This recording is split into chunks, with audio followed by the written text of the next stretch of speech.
Þá það fjórði dagskrárliður í útsettri dagskrá, íbúa og lýðræði, gagnsæð stjórnsýsla. Silja Dögg Baldursdóttir, bæjarfulltrúi, tekur til máls.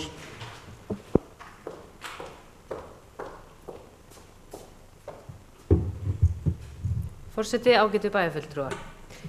Í febrúar 2015 stofnaði bæjarráð vinnuhóp íbúalýðræði og gagnsæja stjórnsýslu sem skipaður var Albertínu Friðbjörgu Elíasdóttir, verkefnastjóra atvinnumála, Andreu Hjálmsdóttir, lektor við Háskólann á Akureyri og Guðmundi Heiðar Frímannssyni, prófessor við Háskólann á Akureyri. Þeim til aðstoðar var Katrín Björg Ríkharðsdóttir, aðstoðarmaður bæjarstjóra.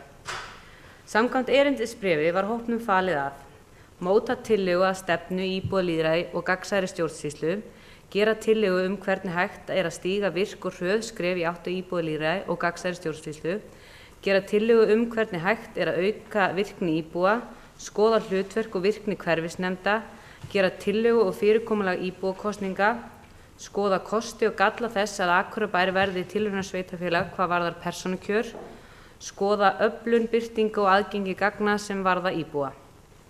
Hópurinn skila af sér í bæjarráði í lok febrúar síðastliðinn. Tillögur vinnuhóps eru eftirfarandi og raðað hér í samræmi við tillögur hópsins forgangsröðun. Upplýsingastefna. Að gerð verði upplýsingastefna fyrir sveitarfélagið. Í henni gert ráð fyrir að fjalla verði vandaða meðferð og miðlun upplýsinga frá stjórnsýslunni, vandaða meðferð og miðlun gagna innan stjórnsýslunar, hvernig best sé að auka gagnvirk upplýsingaflæði milli sveitarfélagsins og íbúa í gegnum samfélagsmiðla, aðgengi íbúa að fundargerðum á heimasíðu ásamt fundargögnum nema þegar að ræða trúnaðargögn. Vinnuhópurinn leggur til að strax á árinu 2016 verði lögð drög að upplýsingastefnunni og þannig verði rafræn samskipti við íbúa formgerð með meira afgerandi hætti en nú Góð upplýsingagjöf snýr einnig að því að íbúar sveitarfélagsins og aðrir geta glöggvað sig í hvað í gangi í starfsemi sveitarfélagsins hverju sinni og geta nálgast þær upplýsingar á auðveldan hátt. Þó ekki síður mikilvægt að íbúar viti hvert eiga að snúa sér til að fá svör við spurningum eða komi athugasemdir á framfæri.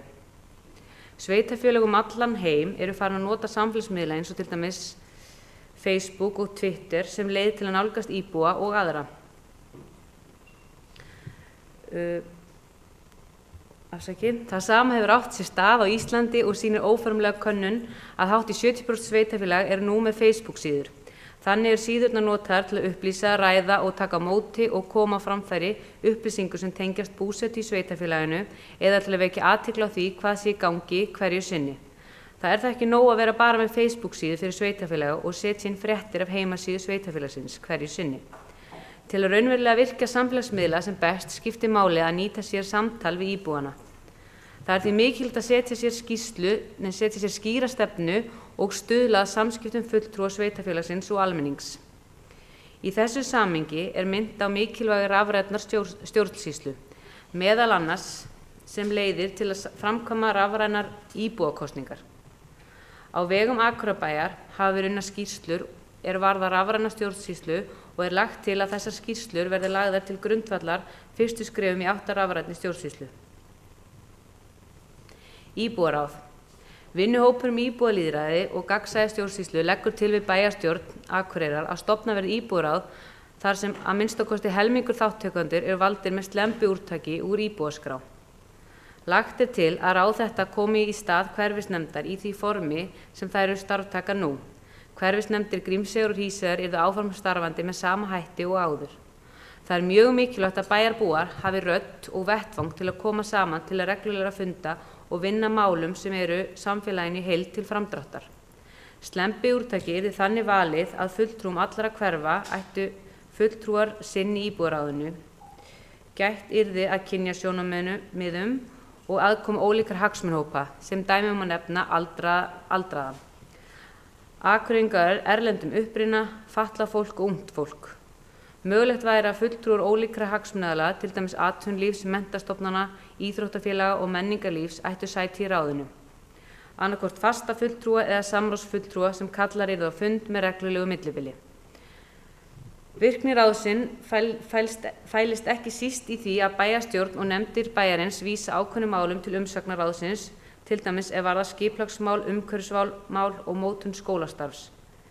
Mikilvægt að hlutverk íbúaráðsins yrði vel skilgreint og skýrt hvernig og hvaða málum ætti að vísa til umsagnar.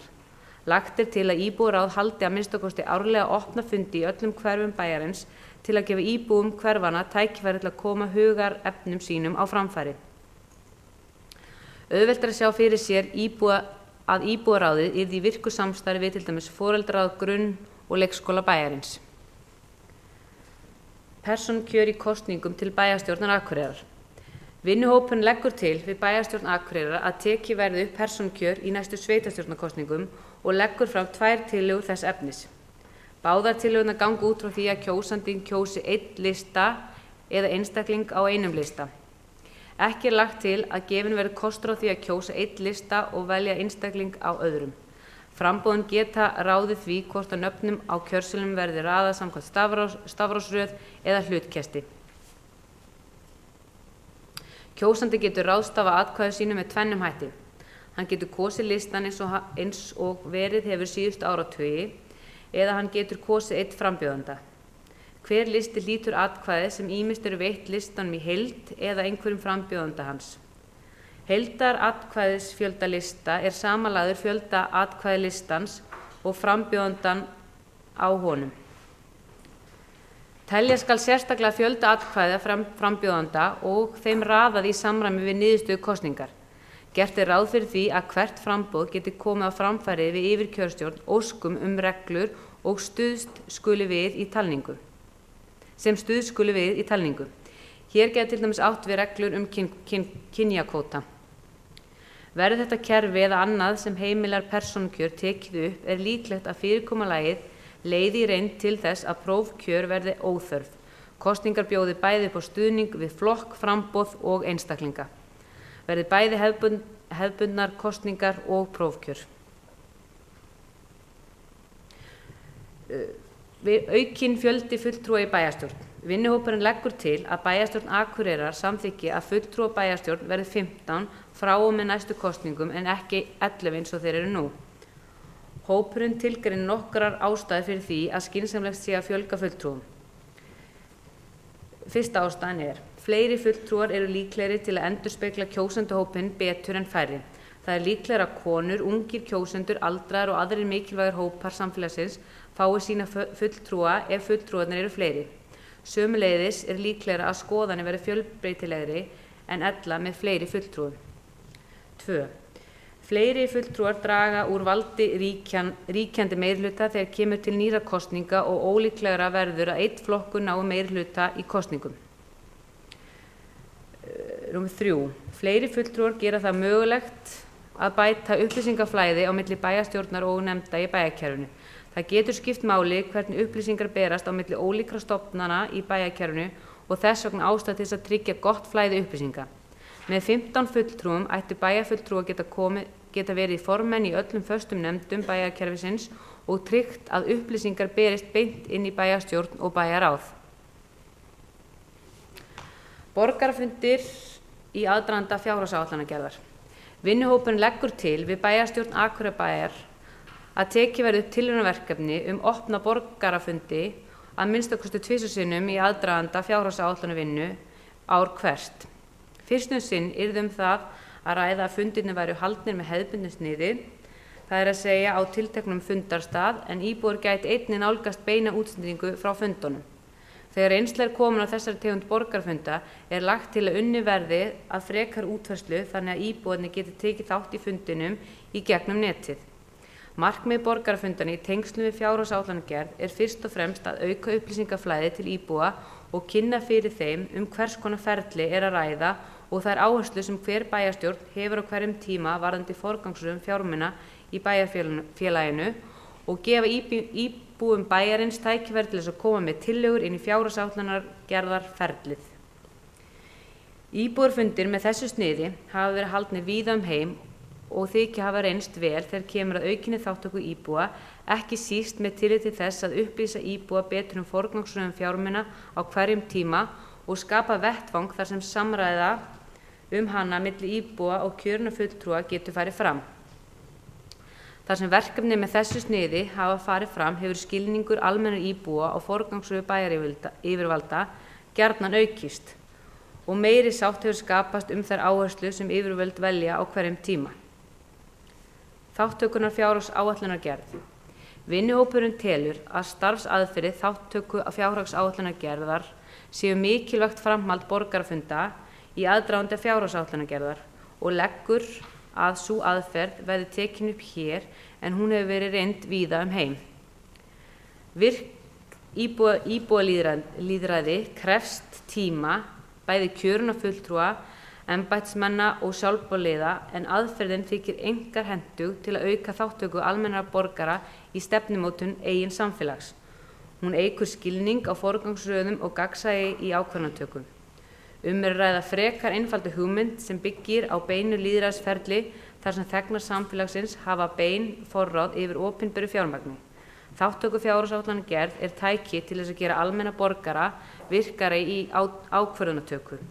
Reynsla víðs vegar frá hefur sýnt að það fjölbreyttur hópur fólk sem gjarnan tekur þátt og það oft fólk sem ekki tekur almennt þátt í pólitísku starfi. Aðferðin gjarnan talin eins konar verkfærakassi til að innleiða lýðræðislegri stjórnunarhætti. Þátttöku fjárhagsáætlunargerð talin auka félagslegt réttlæti og hefur reynt afar vel á mörgum þeim stöðum þar sem hún hefur verið notuð til að auka jöfnuð á meðal íbúa og félagslegt réttlæti. Skýrslan skýr og flott og greinilega mikið í hana lagt, enda fagfólk þar að störfum og margt, ef ekki allt, mjög flott markmið. Nokkur atriði sem ég langar að minnast á örstutt.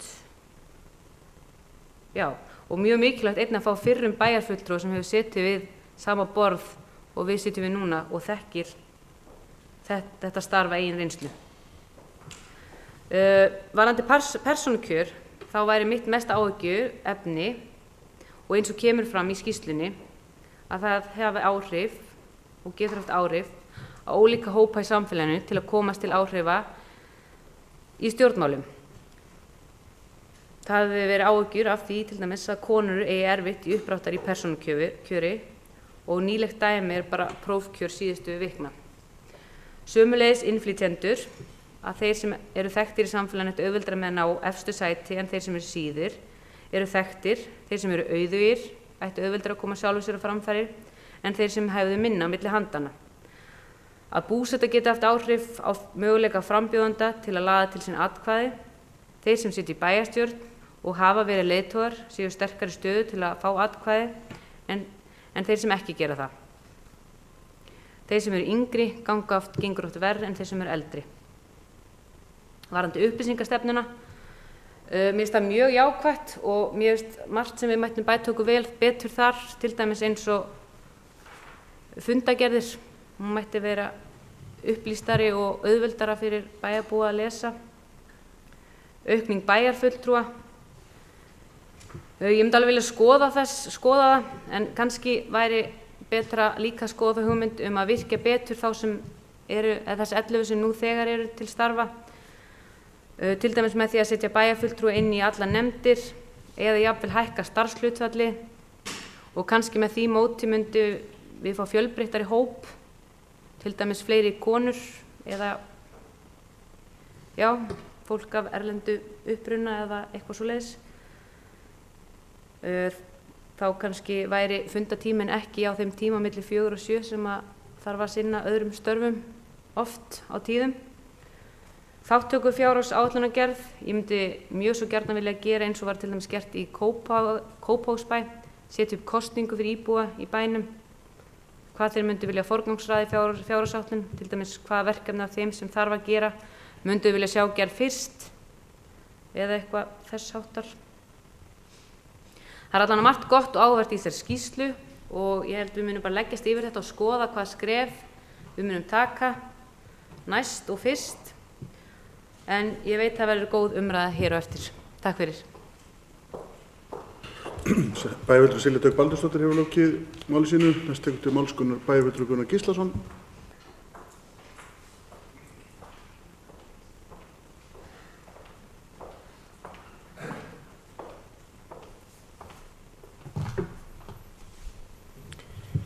Forseti, ágætu bæjarfulltrúar. Ég ætla að gera orð Konfúsíusar, heimspekings frá Kína, sem sagði nú þetta fyrir 4500 árum eða svo. Ég heyri og ég gleymi, ég sé og ég man, ég geri og ég skil. Mér finnst þetta kannski eiga dálítið við þegar við erum að tala þátttöku. Vegna þess að það að taka þátt að gera. Og kannski eina ástæðan þess að þjóðfélagi komi í þann hnút sem það að sumu leyti í dag, hvað var það þátttöku í stjórnmálum, það að fólk fyrst og fremst að heyra og sjá, en kannski allt og lítið að gera. En ég hef lengi haft mikinn áhuga á íbúalýðræði og hvernig hægt og skynsamlegt að auka þátttöku íbúa í stjórnum sveitarfélaga og ríkis. Við höfum lengi búið við fulltrúalýðræði, þar sem við kjósum fulltrúa okkar í sveitarstjórn til 4 ár í senn. Hér áður fyrr voru samfélagsbreytingar hægar og meiri stöðuleiki var einkenni af þeim 4 árum sem einstaklingur sat í sveitarstjórn. Í dag veruleikinn annar því hraði breytinga og þróun samfélagsins slík að það kemur ósjaldan fyrir að hluti af stefnuskrá sem lögði fram í kosningum orðinn úreltur innan 1 til 2 ára. Miðlun upplýsinga með þeim hætti í dag að ákvarðanir eða umræði í stjórnkerfinu komin til íbúanar samstundis og jafnvel fréttir af þeim í einhverjum tilvikum komnar fram áður en ákvörðun liggur fyrir. Menntun íbúa vex og aðgengi að samfélagsmiðlum hefur breytt allri umræðu hefð í samfélaginu. Fólk tjáir sig óhikað hin ýmsu málefni og þá má telja víst að sú umræða geti verið mjög skoðanamyndandi. Þá gerist það ítrekkað allan heim að viðbrögð við ákvörðunum sem íbúar ósáttir við kom mjög fljótt fram á samfélagsmiðlum og ef þannig háttar til leiðir það til fjöldamótmæla með afar skömmum fyrirvara.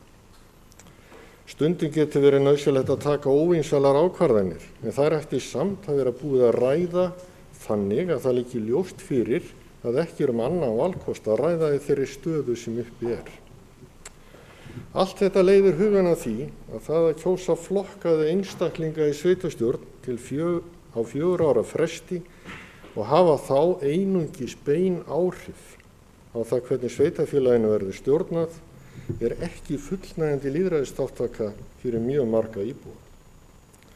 Það því full ástæða til að leita annarra leiða til að gefa íbúum tækifæri til að koma sjónarmiðum sínum á framfæri með formlegum hætti við fulltrúa sína og eiga kost á því í einstaka málum að hafa bein áhrif á ákvarðanatöku í málum sem snerta þá beint. Það einmitt það sem bæjarstjórn Akureyrar samþykkt að gera á fundi sínum 2. desember 2014 þegar eftirfarandi bókun frá D-listanum var samþykkt. Bæjarstjórn Akureyrarbæjar samþykkir að fela bæjarráð að móta tillögu og stefnu Akureyrarbæjar í íbúalýðræði og aukinni virkni íbúa í stjórnsýslu bæjarins. Á sama fundi var umræðan gagnsæi stjórnsýslu og í kjölfar hennar var eftirfarandi tillaga frá VAF-listanum samþykkt. Bæjarstjórn Akureyrarbæjar samþykkir að fela bæjarráð að móta tillögu og stefnu Akureyrarbæjar að auka gagnsæi í stjórnsýslu bæjarins. Þann 16. febrúar síðastliðinn skilaði vinnuhópur sem skipaður var af bæjarráði af sér skýrslu með beinum tillögum íbúalýðræðið og gagnsæja stjórnsýslu. Það lagðar fram 67 tillögur og sérstaklega fjallað hverja þeirra hér og færð rök fyrir þeim hverri fyrir sig ásamt útskýringum. Ég ætla aðeins að fjalla í stuttu máli afstöðu mína til þessara tillagna. Í fyrsta lagi það upplýsingastefnan, það að segja upplýsingagjöf sveitarfélagsins. Þar sett fram nokkur atriði sem skipta miklu máli og að farið í hér áðan og ég ætla ekki að fara að lesa hér upp. En í nútíma samfélagi afar mikilvægt að fyrirliggi áreiðanlega gögn og upplýsingar alla þætti í starfsemi sveitarfélagsins.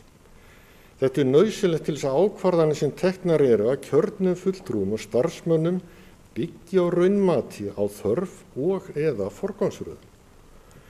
Ef upplýsingar eru vel framsettar eru þær einnig grunnur undir málefnalega umræðu sem afar nauðsynlegt að efla og styrkja í því samfélagi sem við búum við í dag. Það einnig augljóst að ef ætlunin að auka þátttöku íbúa í umræðum málefni og ákvarðanatöku verða þeir hafa gott aðgengi að upplýsingum sem eru settar þannig fram að það sé auðvelt að finna það sem leitað að og setja þau í samhengið sem ætlað er. Dæmi nauðsyn áreiðanlegra gagna til dæmis í fjárhagsáætlunarferlinu eins og við víkum að hér í umræðu í liðnum á undan. Það ekki nóg að fjalla þar einungis fjárhæðir til einstakra stofnana eða málaflokka og hverjar þær voru árið áður til samanburðar. Það hvað liggur að baki þessum fjárhæðum skiptir máli, svo sem stöðugildafjöldi, starfsmannafjöldi, upplýsingar starfsemina og árangur hennar. Allt hefur þetta áhrif á metnað þörf eða forgangsröðun sem verið að vinna að í ferlinu sjálfu. Þessar upplýsingar einnig grunnforsenda skamm og langtíma stefnumótunar sem við talin vera lykilatriðið í meðvitaðri þróun samfélagsins. Við getum nefnt til dæmis gott aðgengi að upplýsingum væri til dæmis að opna bókhald bæjarins eins og Kópavogsbær að gera núna og var nefnt hér áðan. Áhrif upplýsinga á ákvarðanatöku eru óumdeildar. Hér langar mig til að taka dæmi af hugmyndum eða í raun ákvörðunum sem fyrir liggja í skipulagi miðbæjarins. Þegar skipulagi unnið og síðar samþykkt lagt til að Glerárgatan verði þrengd frá gatnamótum Grænugötu og Glerárgötu, en þar á að koma hringtorg að gatnamótum Glerárgötu og Kaupvangsstrætis. Það ekki nóg með að það eigi að þrengja götuna og gera hana einbreiða, heldur á að gefa íbúum tækifæri heldur á að færa hana fyrir vestan hof nær hofi. Þetta eru fjárfreka framkvæmdir en samþykktar á síðasta kjörtímabili til að geta stækka byggingareiti á Hofsbótarreitnum. Fram hefur komið að menn telja sig hafa haft upplýsingar sem bentu til þess að umferðin myndi þola þá á þessi svæði að það mætti þrengja Glerárgötuna. Það hefur eins og verið bent á að þær upplýsingar byggja mest á erlendu viðmiðunum sem aðrir sem stunda umferðarrannsóknir hér á landi segja að standist ekki. Eftir að búið að samþykkja þetta skipulag og leið þær framkvæmdir sem því fylgja farið að benda á þetta ákvæði. Þá kemur stærstur hluti íbúa Akureyrar af fjöllum og kannast ekkert við að hafa heyrt af þessum áformum. Þó hefur skipulagið verið kynnt samkvæmt ströngustu kröfum og vel það að mati hluthafa. Hvað hefur þá gerst? Gæti einhver spurt. Það kannski einmitt málið í þessu tilviki að hér fylgt ákveðnum reglum í kynningu sem greinilega duga ekki. Mér hefði fundist eðlilegt að kynning á hjarta bæjarins væri kynnt með miklu meira áberandi hætti því það hafa allir skoðun á miðbænum sín. Í dag staðan sú að það hefur verið ákveðið að gera tilraun til að þrengja götunum til bráðabirgða til að safna upplýsingum hvað gerist. Það verður að sjálfsögðu nokkuð kostnaðarsöm aðgerð sem ekki verið hjá henni komist því ekki hefur náð sátt að breyta skipulaginu aftur þannig ekki þurfi að koma til þrengingar eða tilfærslu á götunni. Þá kæmi einnig vel til greina að halda íbúakosningu máli eins og þetta sem nokkuð klippt og skorið. Það ljóst að þessum dæmum að upplýsingagjöf skiptir gríðarlegu máli þegar kemur að íbúalýðræði og skilvirkri stjórn. Einn af grunnþáttum þess að miðla upplýsingum af þessu tagi og með einföldum hættir að koma á rafrænni stjórnsýslu. Hana hafa verið unnar einar 3 skýrslur eftir því sem ég veit best á mismunandi tímum það hvernig best væri að innleiða rafræna stjórnsýslu í stjórnkerfið. Að mínu mati því lítið annað að gera en að dusta ríkið að þeim og drífa verkið af stað. Og vissulega verkefni farið að vissu marki af stað eins og bæjarfulltrúi Guðmundur Baldvin kom hér inn á áðan með vinnu við að safna ákveðnum grunnupplýsingum í tengslu við fjárhagsáætlunarvinnuna, sem vel. Varðandi íbúaráð, þá hérna lögð fram tillaga 9 manna íbúaráð sem eigi að þjóna Akureyri í stað þeirra hverfisráða sem hér eru í dag. Hins vegar gert ráð fyrir að hverfisráð Grímseyjar og Hríseyjar haldi sér á sínu hlutverki, enda má segja það að grundvöllur þeirra sé annar en hverfisráðana hérna á Akureyri.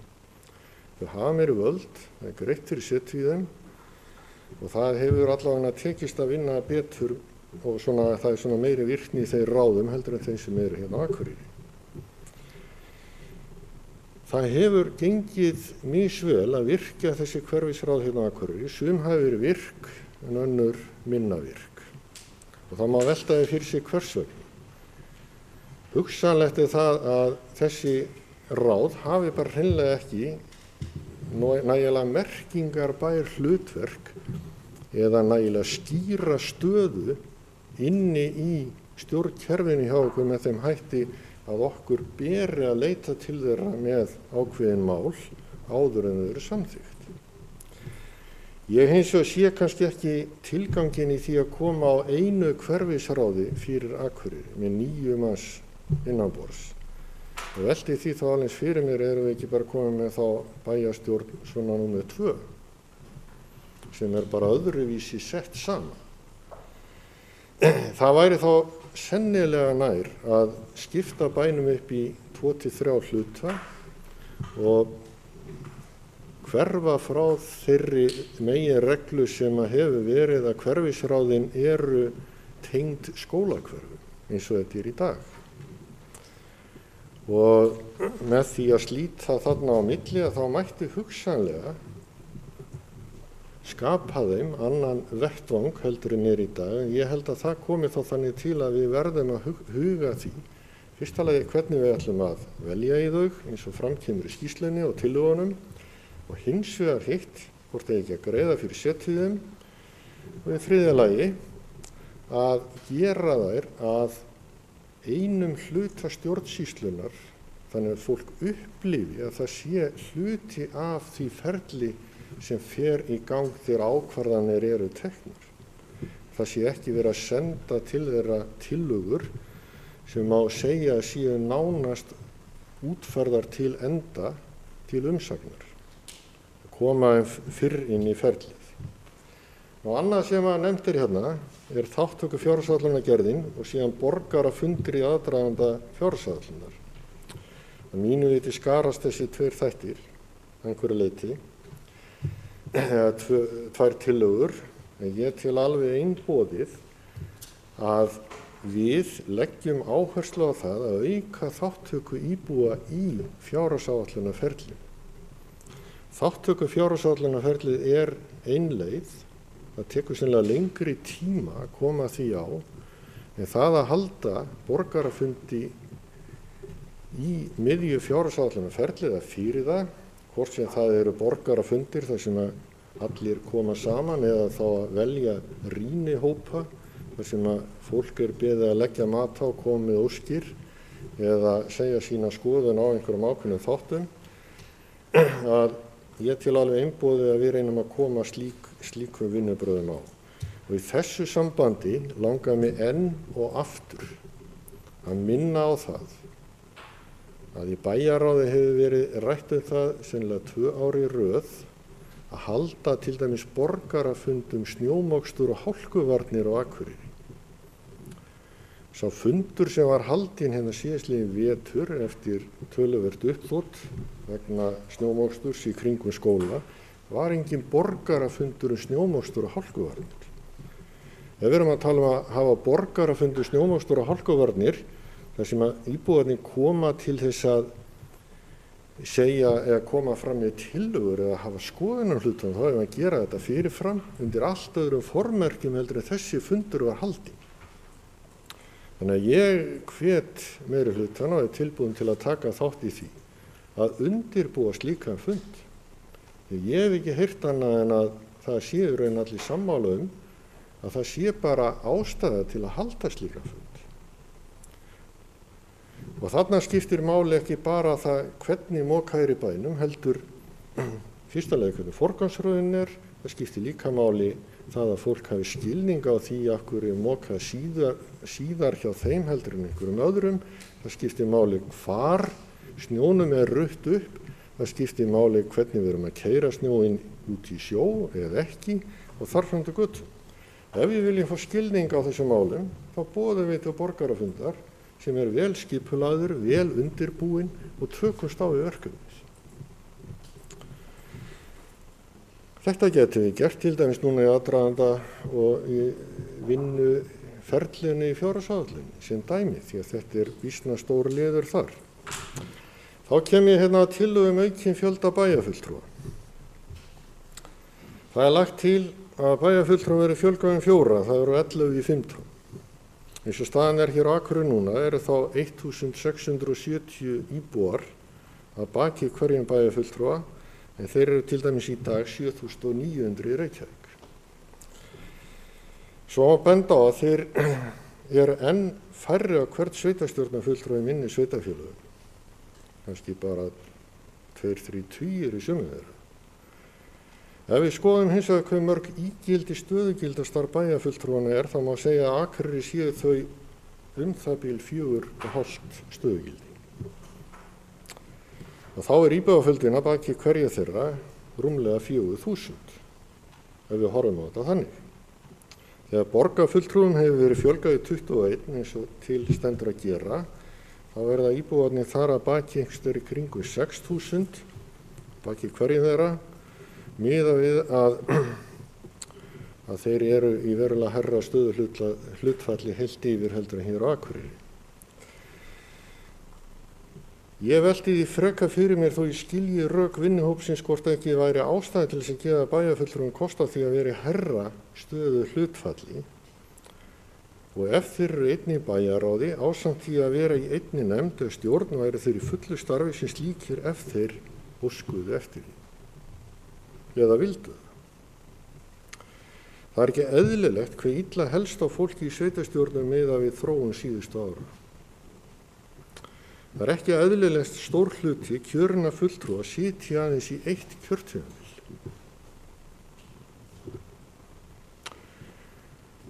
Kjörinn fulltrúi rétt búinn að ná tökum á þessari flóknu og yfirgripsmiklu tilveru þegar hann hverfur á braut. Það væri eðlilegt að fólk leiti eftir því að sitja í 2, hámark 3 kjörtímabil svo reynsla og þekking sem safnast hefur upp nýtist. Það að svo mikil endurnýjun eigi sér stað í mörg kjörtímabil í röð hlýtur að leiða það eitt af sér að valda embættismanna, starfsmanna og stjórnenda og kerfisins alls eykst óeðlilega mikið. Fólkið inn í kerfinu verður límið sem heldur öllu saman og við slíkar aðstæður. Það var held ég aldrei ætlunin að svo yrði. Ég myndi því leggja til að áður en farið að fjölga bæjarfulltrúum verði í staðar þeirra sem fyrir eru eld og styrkt, þannig að þeir geti sinnt hlutverki sínu betur og undir eðlilegra álagi en nú Það tel ég koma lýðræðinu og tengslunum við íbúana mun betur heldur en það eitt að fjölga. Markmiðið með því að fjölga 4 fulltrúa og ætla þannig að ná í breiðari svona mynda samfélaginu held ég að sé afar hæpinn, því að ég held að það að fjölga úr 11 í 15 sé allt og lítil fjölgun til að slíkt markmið náist.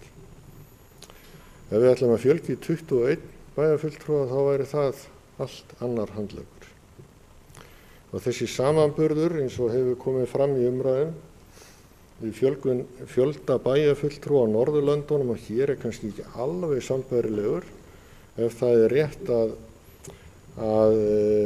bæjarfulltrúar almennt komi saman eins og þar þetta sett upp kannski miklu sjaldnar en hér en síðan eru þá færri bæjarfulltrúar sem eru þá að sinna þeim störfum sem við erum að sinna eins og við gerum það hér. Og það þá eitthvað annað mál.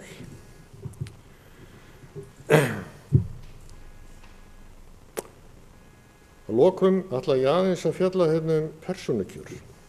Ég tek undir það með Silju að það væri gáfulegt að taka upp persónukjör og ég er mjög spenntur í raun og veru að mörguleyti fyrir því að gera það. Það er alveg rétt að það eru margir og margar hindranir í vegi þess að gera þetta þannig að við getum treyst í að það komi eitthvað eðlilegt jafnvægi milli kynja eða einhver þverskurður á samfélaginu. Við erum alltaf í þeim vanda hvort þið er. En ef við viljum taka upp einhverja lýðræðislegar þætti í þessum kosningum, þá held ég að persónukjörið sé ein leið til þess. Og eitt af því sem er nefnt í þessum tillögum er það að þú getur, eins og framkom, valið lista og látið bara röðina standa eins og hún er.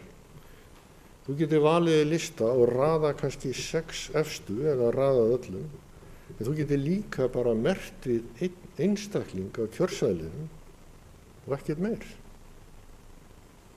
Þá ertu ekki kjósa lista, þú ert kjósa einstakling. En listin sem að einstaklingurinn er á fær þó atkvæðið. Og við þekkjum það held ég flest úr umræðinni hérna kosningar í svo litlum sveitarfélögum eins og Akureyri er þó Akureyri sé stór, að þá eru margir sem segja ég vil geta valið fólk. Ef þú ætlar að velja fólk í dag, þá er eina leiðin sú að taka þátt í prófkjöri þar sem það er haldið. En þá ertu bundið því að ganga í viðkomandi flokk. Það eru settar ákveðnar skorður á það. Þess vegna held ég að það væri mjög skynsamlegt að skoða það í alvöru hvort að Akureyri geti orðið tilrauna sveitarfélag hvað þetta varðar, en eins og fram kemur í þessum tillögum þá þarf að breyta lögum. Og það er þá eitthvað sem við þyrftum þá sem hópur ef við erum sammála um þetta að skoða. Og að lokum langar mig líka til þess að nefna það, þó að það komi nú ekki mikið fyrir í sér skýrslu, að ég vil taka upp íbúakosningar ákveðin mál hér í bæjarfélaginu í ríkari mæli heldur en gert í dag, sem reyndar gæti verið ein kosning á ári því að það er varla nokkuð kosning hér og hefur verið. En ég held að íbúakosningar séu bara gott tæki í málum eins og ég nefndi hér áðan og sé full ástæða til þess að fara að taka þær upp sem einn lið af mörgum í því að gefa fólki tækifæri til að hafa áhrif á ákvarðanatöku í samfélaginu hér. Og með þeim orðum ætla ég að ljúka máli mínu í bili. Takk. Bæjarfulltrúi Gunnar Gíslason hefur lokið máli sínu, næst tekur til máls Ingibjörg Ólöf Ísa sem bæjarfulltrúi.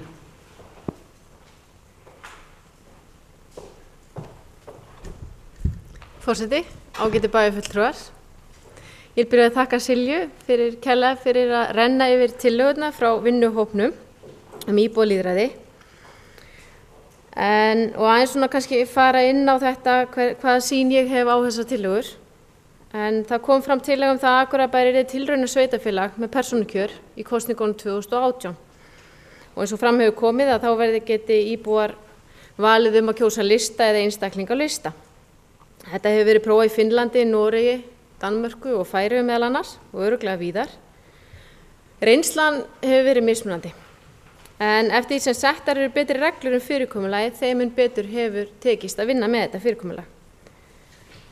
En ég velti því aðeins fyrir mér í ljósi kosningaflokkana undanfarið, hvort þróunin sem hefur átt sér stað sé eitthvað sem við þurfum að hafa áhyggjur af. Í tillögunum eru viðraðar áhyggjur á því að persónukjör geti haft áhrif á möguleika ólíkra hópa í samfélaginu til þess að komast til áhrifa. Það er meðal annars nefndar konur sem í dag er erfitt að fá inn í pólitískt starf og halda í. Það er meðal annars nefnt líka að innflytjendur geta átt erfitt með að eiga uppdráttar. Einnig er talað að þeir sem eru þekktir í samfélaginu ættu auðveldara með að ná í efstu sætin, en þeir sem síður eru þekktir, auk þeir sem seta í bæjarstjórn, geti veitt einstaklingum sterkari stöðu. Ég held að þetta fyrirkomulag sem tillagan gengur út á kalli á nýja hugsun. Við erum vön gamla kerfinu okkar og það er svona spurning hvort við eigum yfir höfuð erfitt með að hugsa þetta eitthvað öðru sem þetta er í dag. En með þessu fyrirkomulagi er mögulega verið að fría flokkana frá prófkjöri en það er flokkum í sjálfvald sett hvort þeir vilji raða niður á listu eða ekki. Sjálf er ég hlynnt persónukjöri og ég get alveg hugsað mér einhvers konar breytingar á núverandi fyrirkomulagi og sé fyrir mér að það yrði væntanlega gert í þrepum en það yrði að vinna þessar tillögur betur og útbúa einhverjar reglur sem við getum þá tekið afstöðu til í framhaldinu. En það er lagt til að lögð verði fram drög að upplýsingastefnu bæjarins. Mér skilst að þetta hafi komið til tals í Akureyrarstofu en verkefni hafi verið sett á bið á meðan vinnuhópurinn íbúalýðræði kláraði vinnuna sína. Bæjarfulltrúi Eva Hrund situr í Akureyrarstofu, spurning hvort hún geti aðeins komið inn á þetta í máli sínu hér og eftir ef hún kemur upp. Það er talað að fylgigögn fylgi fundagerðum. Þetta var samþykkt á síðasta kjörtímabili eins og hefur komið fram hérna áður. Og við höfum ekki framfylgt þessu nógu vel og ég sem formaður íþróttaráðs ætla að taka þetta til mín og reyna að bæta þetta bara strax á næsta fundi og vona að fleiri formenn fylgja þessu eftir. Það hefur komið fram að tillaga að stofna íbúaráð. Eitt ráð og með því starfi hagsmunaaðilar í bænum og þetta kemur í stað hverfisnefnda fyrir utan Hrísey og Grímsey. Eins og við fram hefur komið þá njóta þau mikilla sérstöðu og hafa annað og stærra hlutverk en aðrar hverfisnefndir.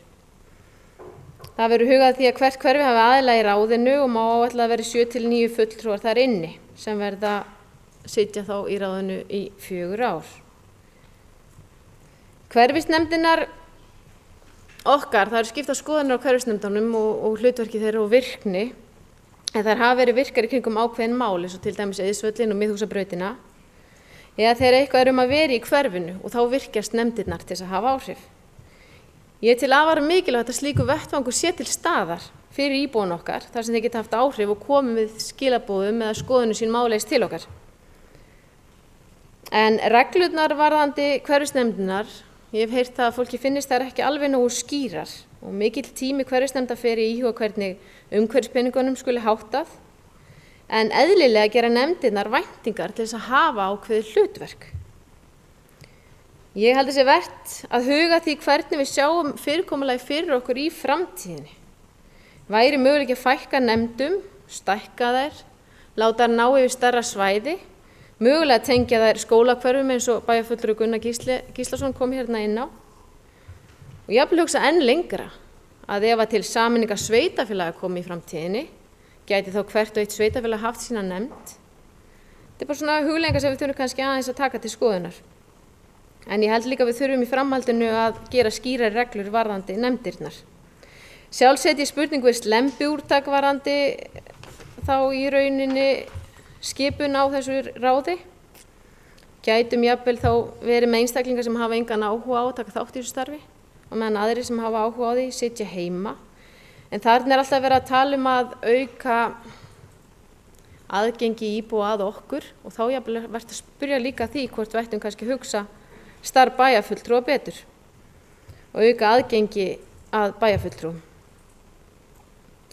Varðandi þáttöku við fjárhagsáætlanagerð þá er það hugsað til þess að gera íbúa virkari í lýðræðislegri umræðu og ákvörðunartöku. Með þáttöku í gerð fjárhagsáætlunar þá geta aukið skilning íbúa á forgangsröðun og gagnsæi í ákvörðunartöku og það getur myndast ákveðin eða aukin sátt ef samtali á sér stað á milli íbúa og pólitískra fulltrúa. Getum við komið einhvers konar fyrirkomulagi á þannig að íbúar geti forgangsraðverkefnum sem ákveðin hafa verið? Eða er hægt að hafa kosningur á vefnum forgangsraðverkefna? Niðurstaðan yrði væntanlega leiðbeinandi þar sem að endanlega ákvörðun er alltaf tekin hér í bæjarstjórn. En við getum mögulega að byrja þetta með opnu fundi að hausti í tengslu við fjárhagsáætlanagerð. En ákvarðanir sveitarfélaga þurfa að byggja á bestu fáanlegum upplýsingum hverju sinni. Og ekki síður eiga íbúar og aðrir hagsmunaaðilar rétt á að vera vel upplýstir forsendur ákvarðanataka. Því að slíkar undirstaða vandar ákvarðanatöku og samráðs. En Vesturbyggð hefur prófað þetta aðeins með því að vera með íbúafundi og væntanlega fleiri sveitarfélög.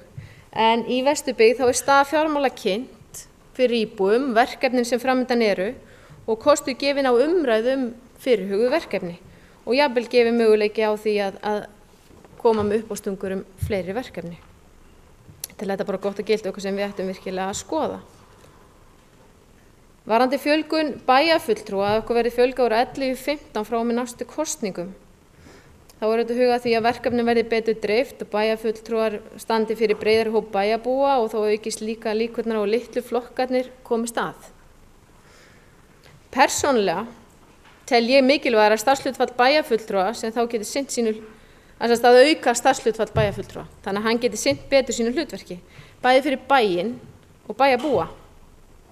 Í dag, svo ég tali fyrir mig sjálfa, þá er ég úr sífelldum hlaupum. Ég reyna að finna leiðir til að samræma starf mitt sem bæjarfulltrúi og sinna mínu starfi sem ég var í áður en ég tók hlutverk bæjarfulltrúa að mér líka. Ég velti fyrir mig hvort við getum mögulega sinnt þessu betur ef við störfum eingöngu sem bæjarfulltrúar. Með núverandi fyrirkomulagi þá geta ekki allir hópar samfélagsins sóst eftir kjöri vegna vinnu sinnar. Ef við breytum þessu fullt starf þá er hætt við því að við útilokum annan hóp sem hefur möguleika á því í dag. Því velti ég fyrir mig hvort við gætum farið millivegin. Hluti bæjarfulltrúa sé í fullu starfi og aðrir geta óska eftir skertu starfi. Þá var til dæmis hægt að hugsa sér að bæjarfulltrúi sitji í bæjarráði og mögulega sem formaði nefndar eins og bæjarfulltrúi Gunnar Gíslason stakk líka upp á hérna áðan. En með því að fara millivegin þá getum við mögulega fengið líka fjölbreyttari hóp inn í bæjarstjórnina og gæti mögulega enst lengur líka. Við getum beitt okkur í verkefnum eins og haldið borgarafundi snjómokstur og hálkuvarnir og fleira þar fram eftir götunum. En ég velti þessu hérna upp, þá var verið gaman líka að heyra hvað öðrum bæjarfulltrúum finnst og hvað upplifun þeir hafa af bæjarfulltrúastarfinu eins og þeir í dag. Takk fyrir. Ingibjörg Óli Vígses sem bæjarfulltrúi lokið máli sínu, næst tekur til máls Sólu Björk Stefánsdóttir bæjarfulltrúi.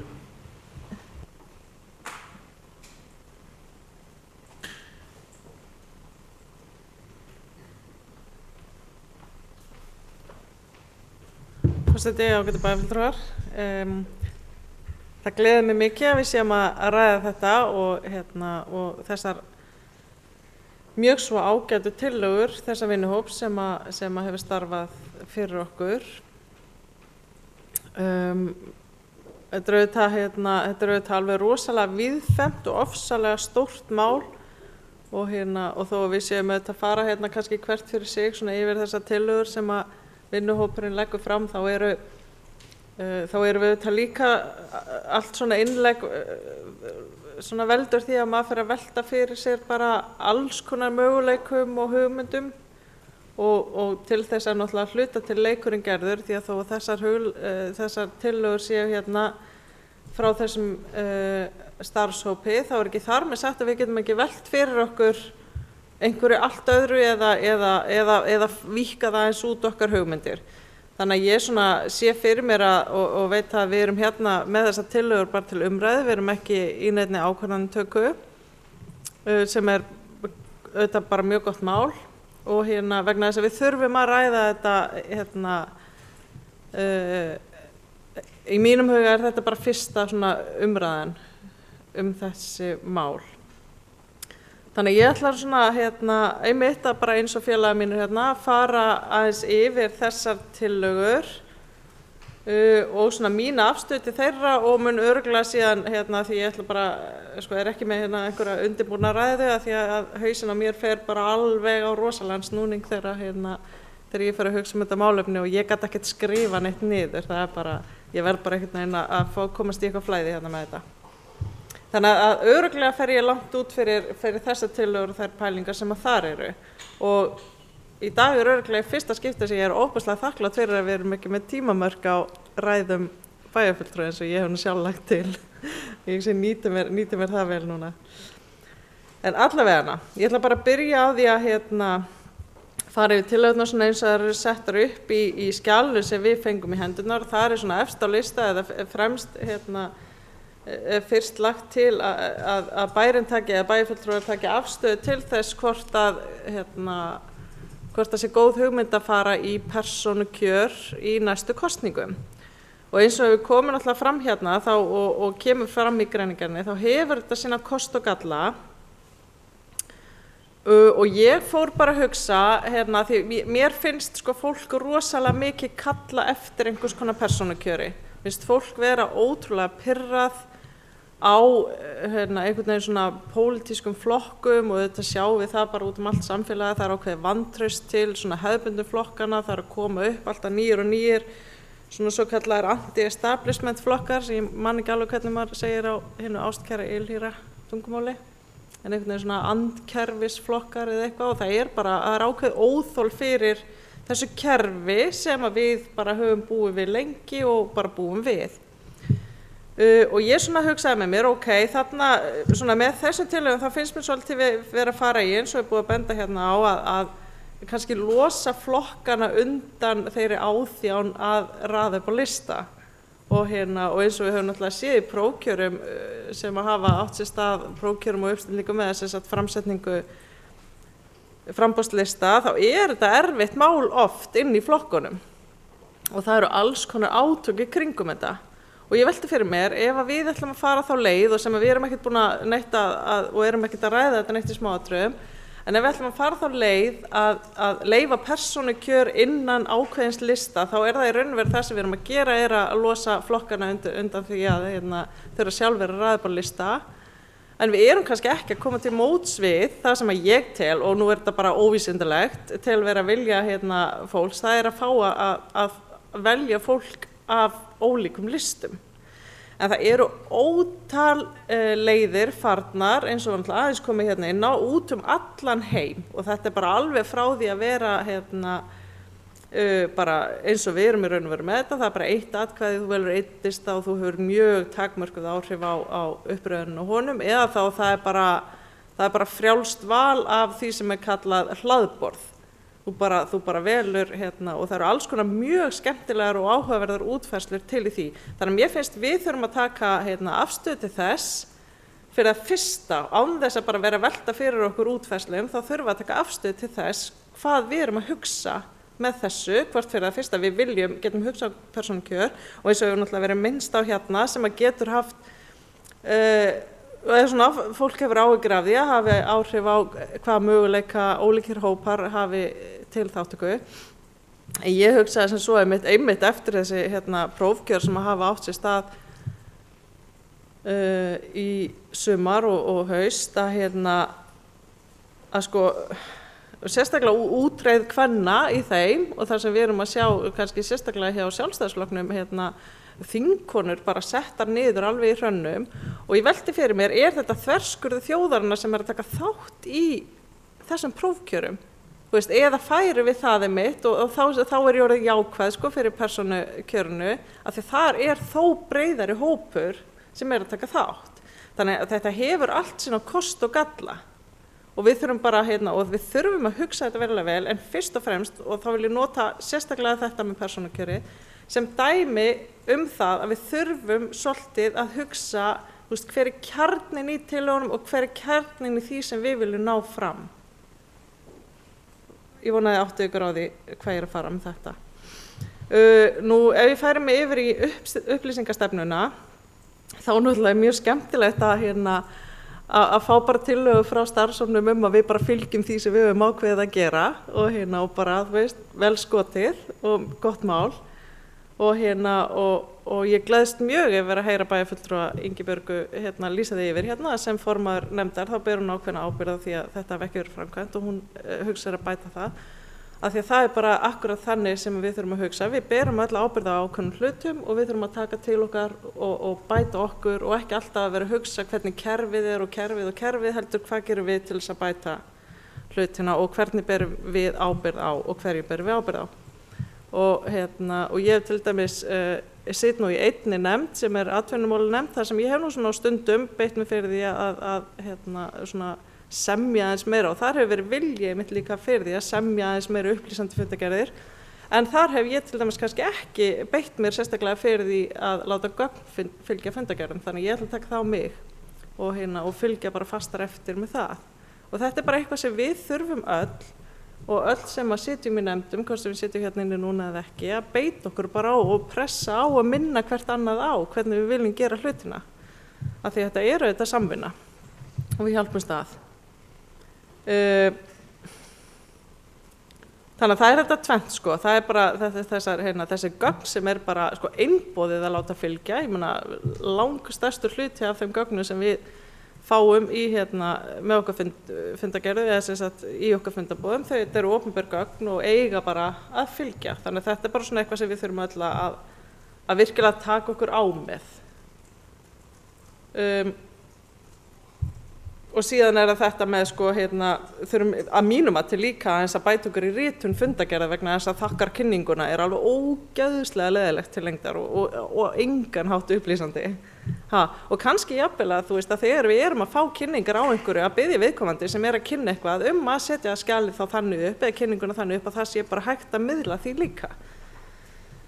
Af því í þessu öllu þessu sem við erum að ræða þetta sko ekki bara aðgengja upplýsingum vegna þess að og það líka eitt sem svona grundvallaratriði í svona íbúalýðræði, það þetta sem að einhvers staðar svona að gera rétt nógu mikið til þess að geta sagst hafa gert það, sem alveg hræðilegt viðhorf í stjórnkerfinu, þú veist að hafa gögn einhver staðar þar sem samt rosa erfitt að finna þau og þau eru mjög óleysileg og þú þarft eiginlega að vera sérfræðingur málinu til að skilja þau. Þessu þurfum við algjörlega að breyta, við þurfum algjörlega að fara að tala við fólk og segja hvað við erum að gera og hvernig við erum að gera hlutina. Og þetta bara rosa mikið vinna og það líka kannski það sem að í sambandi við alla þessa lýðræðispælingu að þetta allt ógeðslega mikið vesen.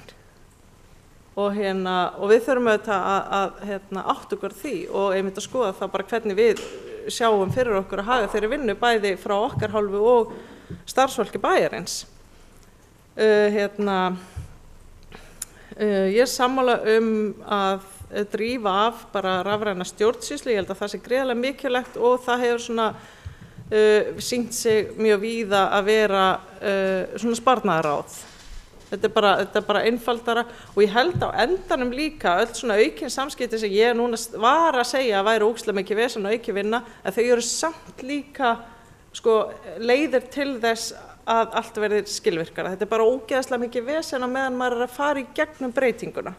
Og það líka það sem við þurfum að hugsa bæði sem pólitíkusar og sem sagt fólkið í stjórnkerfinu okkar, að þegar að kannski við erum búin að vera svona pínu með svona ákveðin vegg á milli stjórnkerfisins og almennings, að ef að maður og þegar maður tekur niður vegginn þá alveg viðbúið að þeir sem eru fúlastir komi fyrst. Þannig ég skil ótrúlega vel að maður pínu svona, þú veist, hlakkar ekki beint til eða finnst þetta svolítið svona erfitt. En það bara, þú veist, það bara fyrst. Svo verður þetta allt í lagi. Ég alveg sannfærð það. Íbúaráðið, þá ætla ég bara að lýsa því yfir að ég mjög jákvæð fyrir þessu, en það verður samt bara að gera þetta þannig að þetta virki. Og eins og hefur verið náttúrulega bent á í sambandi við hverfisnefndirnar sem eru að mörgu leyti óvirkar og af mörgum ástæðum. En eins og var náttúrulega komið inn á að það kannski einmitt vegna þess að hlutverk þeirra og áhrif eru bara ekki nógu skýr. Fólk mætir ekkert að fundi að því að það er kaffi og kleinur sko, og spjall, þú veist, við bara fáum kaffi og kleinur út allt og nóg að skemmtilega fólki til að tala við út allt, við þurfum ekki að fara að fundi til þess. Þannig þú veist, það verður, þú veist, og það ekki hægt að segja að fólk hafi ekki áhuga, þú veist, þegar bara staðreyndin svo að við erum öll að forgangsraða tímanum okkar nánast bara hverju einustu mínútu á deginu þurfum við að forgangsraða. Og við þurfum, ef við ætlum að setja tíman okkar í að taka þátt í íbúalýðræði, þá verður það að vera góð fjárfesting í tíma. Það þarf að borga sig, maður þarf að hafa raunveruleg áhrif. Og það líka sko, og það það sem við þurfum líka og við þurfum að hugsa þetta alltaf vel og þess vegna held ég að þetta sé bara fyrsta umræða mörgum eða einhvern veginn, ég veit ekki alveg hvernig meirihlutin hefur hugsað sér að vinna með þetta mál áfram. En við þurfum að vera svolítið að sko að ef maður fer á stað með eitthvað og sko fyrir að fyrsta þá þarf að stjórna væntingum íbúa rosalega vel það bara hvað hefur áhrif á, hvað erum að bjóða þeir að hafa áhrif á. það þarf að skilgreina það og það eru ákveðnar og það eru þetta og já, sem er vel á minnst þá ætla ég nú að þakka fyrir þessa ágætu námsferð sem að mér var nú boðið sem fulltrúa bæjarins til að fara til Svíþjóðar fyrir 2 vikum síðar og það svona tekst á inn í mér hvort að ég svona, sko, hvort að meirihlutin var svona rosalega lýðræðissinnaðra, þú veist, já, bara látum þessa minnihlutagælu, hún leiðir þetta síðan bara og eitthvað, eða hvort þeir eru bara, við nennum nú eiginlega ekkert að pæla í þessu, sendum þessa minnihlutagælu, hún, þú veist, er aldrei að fara að koma inn í gegn. En ég held samt að það sé, af því að það sé fullur vilji til þess að gera eitthvað í þessu. Sum sveitarfélög voru að senda sko 4 fulltrúa þarna úr meirihlutanum sem bara átti virkilega að fara í málin. Þannig ég er ógeðslega spennt bara hvernig erum við að hugsa þetta. Ég er allan með svona þekkingu sem ég fekk úr þessari ferð sem ég vil endilega bara miðla. Ég ætla nú kannski ekki að gera það í svona bundnu máli. Þetta er meira eitthvað svona sem kemur bara inn og út. En þar til dæmis er búið að sýna fram á alls konar aðferðir eins og það við að skilgreina hvað nákvæmlega er það sem að fólk í þessu eina tilfelli á að hafa áhrif á. Þú veist, ert að fara ert að bjóða fólki upp á að vinna innan til dæmis einhvers ákveðins fjárhagsramma, ertu að bjóða fólki að koma inn í einhverjar útfærslupælingar eða ertu að bjóða fólki að koma inn í alveg frjálsar frjálst hugmyndaflæði og þetta þarf bara að vera skýrt af því að væntingar fólks til þess hvaða áhrif það er að fara að fá skipta gríðarlega miklu máli og ef við stöndum ekki undir þessu væntingum þá endum við bara í mínus eftir verkefnið og nú er ég hugsað svona eins og eitthvað eitt afmarkað verkefni, segjum bara þrenging Glerár götunnar að við segjum já ok, við ætlum að fara svolítið í íbúasamráð með þetta verkefni og og ef að fólk heldur að það sé að fara þú veist, hafa einhver rosalega áhrif svo kemur í ljós að það var ekkert að hafa neitt mikil áhrif, það var meira svona eins og kannski við tölum með snjómoksturs kynningarfundin sem var alltaf að tala sko, við höfum ákveðna væntingar að vera samráðsfundur og eins og við tölum bæjarráð, það var svona, já við skulum bara, þetta kostar rosa mikið pening og það er þá bara eins gott að fólk fái að hafa eitthvað það að segja, hvernig það vill forgangsraða, þetta náttúrulega peninga bæjarbúa og vill það bara forgangsraða í hellingasnjómokstri eða vill það bara hafa þetta einhvern veginn, svona verðum við að tala og svo enda og við bara, já við verðum bara að halda fund með íbúum og reynum bara að finna út hvernig fólk vill hafa þetta og kannski vill bara fólk setja $500 milljarð í snjómokstur en kannski ekki og svo endum við með því að halda kynningafund og þú veist þetta var svo mikið svona antiklæmaks eitthvað og þú veist og þarna kemur bara út í mínus, þarna þessi fundur bara neikvæður af því að þú veist væntingarnar voru allt aðrar og þannig að það er bara það sem ég er að segja við þurfum bara að stilla væntingum og að við séum raunverulega að segja já þeir eru raunverulega að fara að hafa áhrif ásamt bara þetta eða bara þetta þannig að þetta sé bara skýrt varðandi fjölgun bæjarfulltrúa þá finnst mér það já ég ætla að halda áfram aðeins í íbúðaráðinu að ég held þetta sé góð hugmynd sérstaklega út af hugmyndunum slembival af því að ég held að það sem er vandamál í íbúasamráði er það að það er oft svona ákveðin hópur af fólki sem að kann að stunda íbúasamráð sem að bara, þú veist, kannski hefur verið virt í pólitísku flokkum þú veist, kannski hefur verið unnið í bæjarkerfinu það er allavega það er oft einhver reynsla og einhver þekking að baki sem að það kann að beita sér og það er rosalega mikilvægt í betra og auknu íbúasamráði það er að gefa fólki sko tækifæri til þess að læra að beita sér líka og þess vegna held ég að svona slembivalið íbúaráð sé algjörlega brilljant af því að þá kemur alls konar fólk og við losnum við þetta vandamál sem er þú veist að við séum ekki að allir hafa ekki sinn fulltrúa, það er náttúrulega bara hægt að beita slembivalið þannig að það sé bara alveg tryggt að það sé bara alls konar fólk þarna í þessu og þetta gefur fólki tækifæri og einhverja svona hugmyndir að fólk sé að koma inn og hafi bara engan áhuga, það held ég sé bara algjör vitleysa, auðvitað verður fólk að geta átt kost á því að segja sig frá, ef þú ert valið með slembivalið þá segir þið bara frá þessu, ef þetta finnst þetta alveg glatað og þá er bara vara og ég meina þetta er bara, þú veist, þetta er rosalega mörguleiti, er þetta svo mikið bara spurning skipulag og útfærslur sem ég finnst að við ættum bara, þú veist, hafa í huga, alltaf þegar við okkur dettur eitthvað svona neikvæð nöldur í huga, eitthvað svona, ég þetta nú aldrei að fara í þá það yfirleitt bara spurningu skipulag og útfærslu og það bara hægt að græja hlutina þannig að virki og svo þurfum við líka að vera bara tilbúin til þess að pröfa og ef það virkar ekki þá bara pröfa eitthvað annað þangað til að finna það sem virkar og þetta tengir síðan fjölgun bæjarfulltrúa sem að ég sko í sjálfu sér ekki slæm hugmynd, ég meina eins og bara búið að fara yfir það bara eykur aðkomu íbúa og möguleika á fjölbreyttari bæjarstjórn. En ég held að þetta sé ekkert eitthvað sem að skiptir neitt mjög miklu máli og svona aftarlega á merinni í minni forgangsröðun. Af því að að því ég held líka að við þurfum að ræða þetta í miklu víðara samhengi og eins og til dæmis í Svíþjóð, þar oft sko ekki beint svona bæjarstjórnir eða það að segja þar svolítið öðru sig heldur en okkar og miklu stærri. Það kannski sko í 100 manna samfélagi kannski 60 bæjarfulltrúar. En þeir hittast kannski, þú veist bara 5 sinnum eða 6 sinnum eða 7 sinnum eða 10 sinnum á ári og hafa svona sko mjög svona bara svona skýrt svona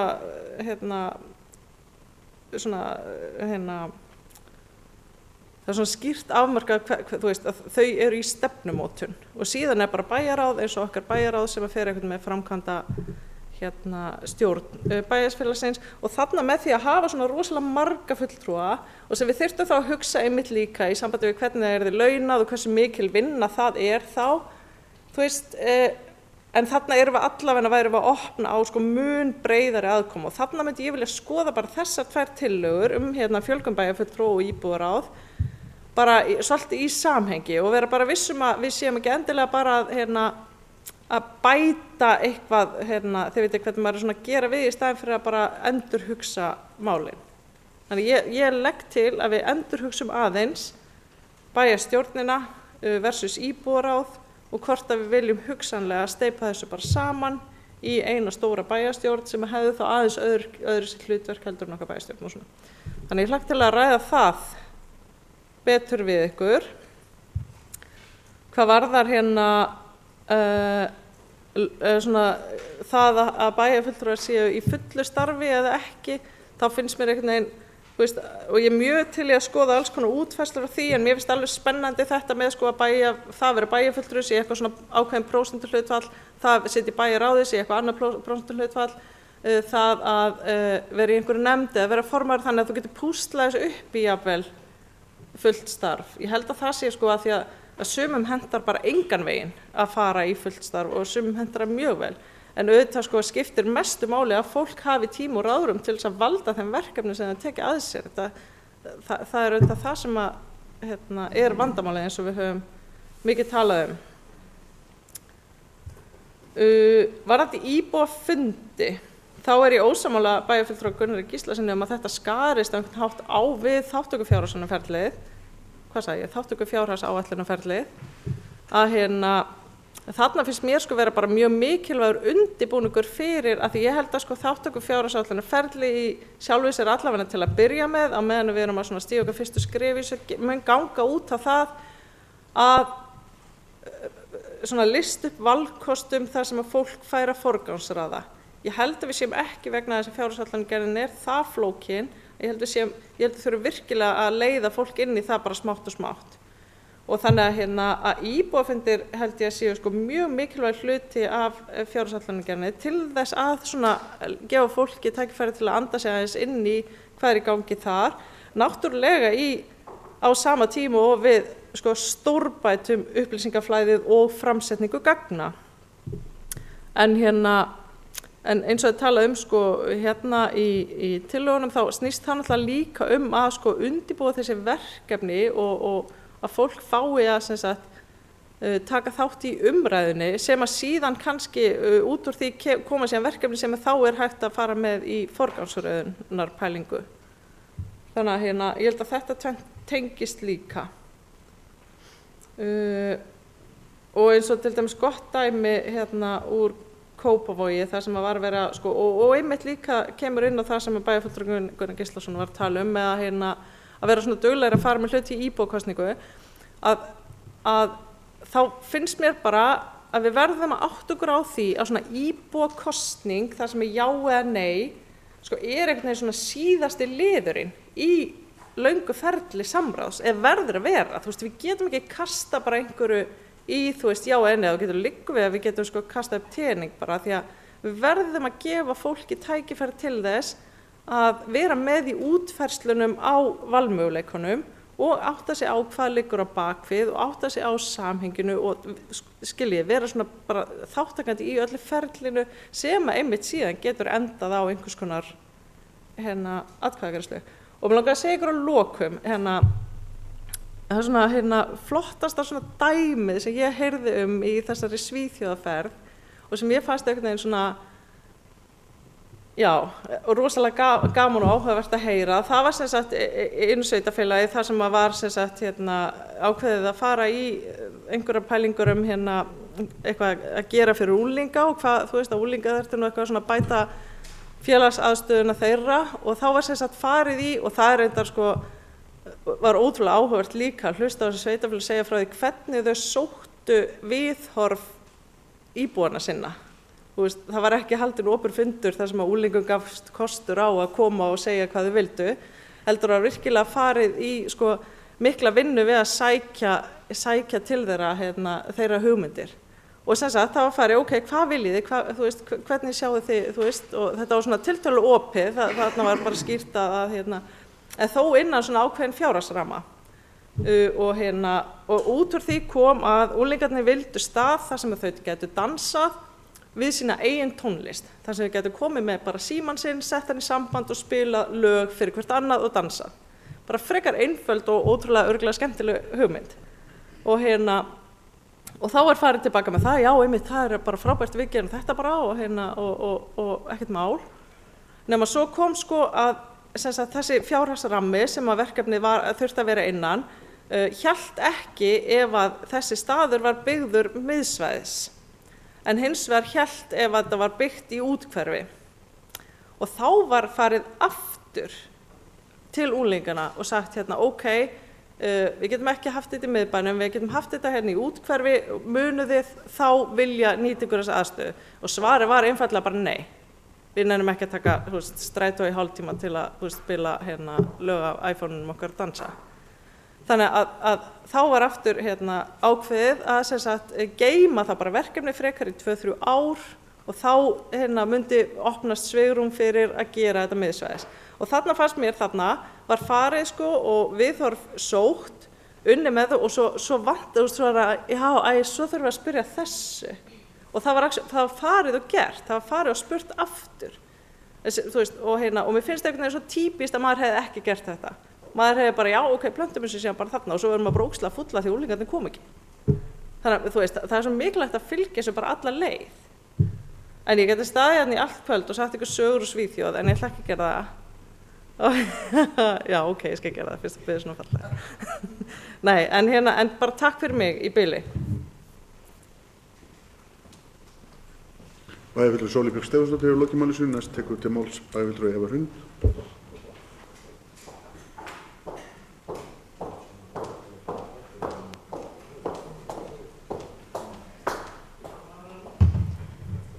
Forseti og ágætu bæjarfulltrúar. Ég vil þakka bæjarfulltrúa Silju fyrir yfirferðina á skýrslunni, en ég vil ekki síður þakka þeim sem að komi hér á eftir að þetta er búið að vera einstaklega málefnalegar og skemmtilegar umræður. En það var beint inn mér spurningu frá bæjarfulltrúa Ingibjörgu varðandi starfsemina í Akureyrarstofu, hvað við erum að gera þar. Varðandi upplýsingastefnuna, já, það er rétt, við ákváðum að bíða þá til að þessari vinnu var í lokið.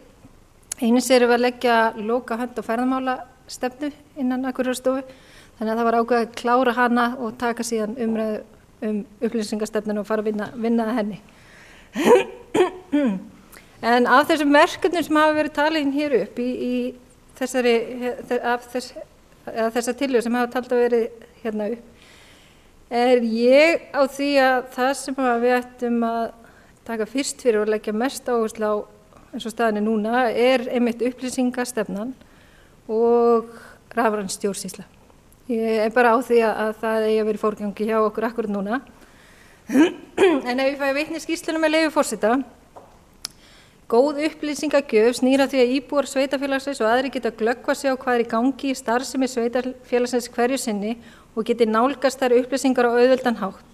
Þá ekki síður mikilvægt að íbúar viti hvert þeir að snúa sér til þess að fá svör við spurningum eða koma athugasemdum á framfæri. Mér finnst persónulega að við ekki vera að standa okkur nógu vel í þessu. Ég tel bara þarna þurfa að gera mun betur og þess vegna ég á því að upplýsingastefnan sé mikilvæg og það að við bara verðum að fara að leggja peninga í það að koma rafræni stjórnsýslu vel á veg. Ég til dæmis bara finn það á mörgum bæjarbúum að þeir bara gera sér ekki alveg grein fyrir hvert þeir eru að snúa sér með sínar athugasemdir og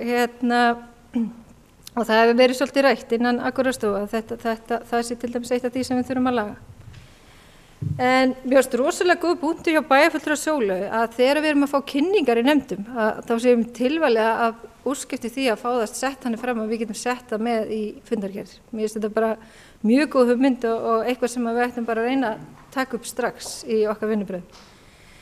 Í þeim nefndum sem ég sitt í hefur því miður verið lögð lítil áhersla á greinargerð og fundargerðir og það bara miður og ég tek það til mín eins og bæjarfulltrúi Ingibjörg hefur tekið til sín að þetta eitthvað sem við þurfum bara að laga og ég held líka að við ættum að setja í tilmæli til embættismanna líka sem að það oft þeir sem að koma því að gera þessar fundargerðir og þannig að þetta eitthvað sem við ættum að breyta.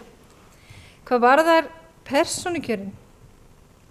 Það líklega það sem bara koma skal. Það bara held ég spurningum hvenar. En eins og hefur nefnt hérna af nokkrum á undan mér að þá hef ég reyndar áhyggjur af konum og minnihlutahópum í þessum persónukjörum. En ég veit ekki, ég samt tilbúin að taka áhættuna. Ég held við ættum að prófa þetta. Ef þetta ekki að gera sig, að þá getum við stallana þá lært af því. Þannig ég vona að áhyggjur okkar séu óþarfar, en þá kannski líka bara spurningum að við reynum að vinna þetta það vel og reyna að finna leiði til að koma í veg fyrir að þetta gerist. Eitt af því sem ég hef verulegar áhyggjur af bæjarfulltrúa velta. Það bara hversu lengi bæjarfulltrúar endast í starfi. Hugsanlega lausnin í því að bæta bæjarfulltrúum eða fjölga þeim. Ég reyndi að tala fyrir því að skoða þann möguleika á að auka starfshlutfall bæjarfulltrúa. Ég hef einmitt talað fyrir því sem að bæjarfulltrúi Ingibjörg kom inn á að það þá bara val bæjarfulltrúa, hvort þeir gerðu þetta að fullu starfi og sætu þá í bæjarráði og nefnd og bæjarstjórn eða þá að þeir væru bara í bæjarstjórn og þá væru þá kannski með val hversu marga nefndir þeir tæki með því. Þegar ég held að það væri kannski of langt að ganga að gera þetta skildu að þú bara í þessu að fullu starfi og mættir ekki vera annars staðar. Ég held að það gengi ekki upp, þá erum við að útiloka mjög stóran hóp. En ég bara á því að vinnuumhverfi pólitíkars í dag sé bara afskaplega ófjölskylduvænt. Ef ég var hreinskilin þá finnst mér bara afar flókið að vinna í fullu starfi og vera í pólitík og vera móðir. Þetta bara erfitt og ég rætti marga hér inni og ég held að við séum mörg hver sama sinnis. Þannig að saman hvaða leið við förum þá verðum við bara að finna lausn, við verðum að breyta þessu. Ég held að það verði ekki rosalega mörg okkar á næsta kjörtímabili eftir því sem ég vil hlera aðalega.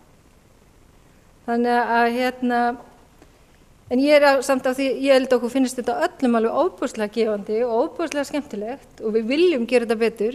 Manni langar ekki að vera með samviskubit á öllum yngstöðum alltaf, en það bara því miður staðan þannig.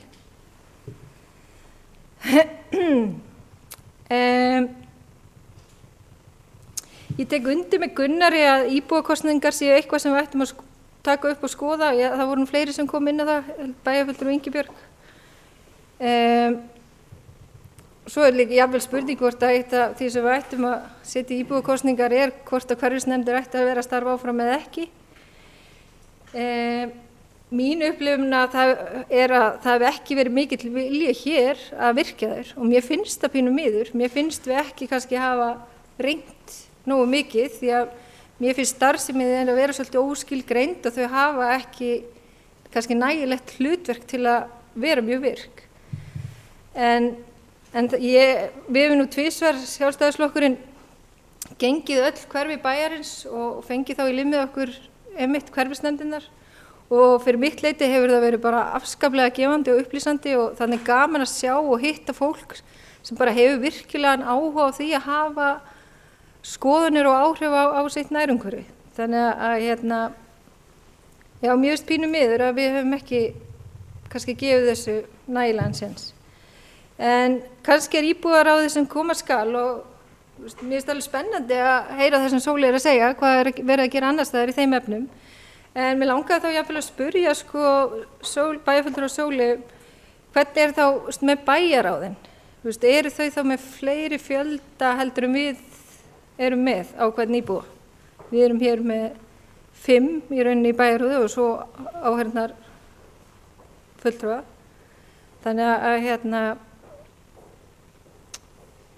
já, þannig að það væri forvitnilegt að heyra það, hvernig það sett fram. Varðandi fjárhagsáætlanagerðina, að þá vil ég endilega við virkjum íbúa meira í það, þá vinnu. Jafnvel mætti virkja nefndirnar í að nota meiri samskipti til dæmis með því að setja upp rýnihópa þegar verið að vinna fjárhagsáætlanagerð. Mér finnst ofboðslega mikilvægt og við gerum það nú þegar í aðdraganda kosninga að við settum upp svona rýnihópa til að hitta bæði þá sem að nota þjónustuna, aðstandendur, þá sem að starfa við að veita þjónustuna. Þetta gaf mér mjög mikla innsýn inn í það sem að gera og mér finnst þeir sem nefndirnar hafa náttúrulega eru mjög ákvörðunar eða það geta hafa mjög mikil áhrif á stefnumótandi stöðu Akureyrarbæjar strax inn í nefndunum, þannig að mér finnst kannski þetta ætti jafnvel að byrja þar, ekki bara í bæjarstjórninni, því við erum ofta að fá þetta upp í hendurnar svolítið mótað. Þannig að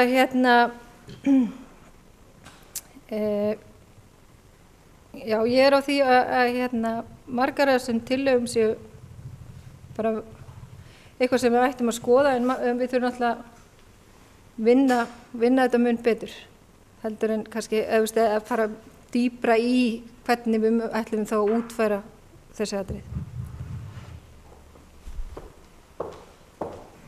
Bæjarfulltrúi Eva Huld hefur lokið máli sínu, næst tekur til máls bæjarfulltrúi Sigríður Huld.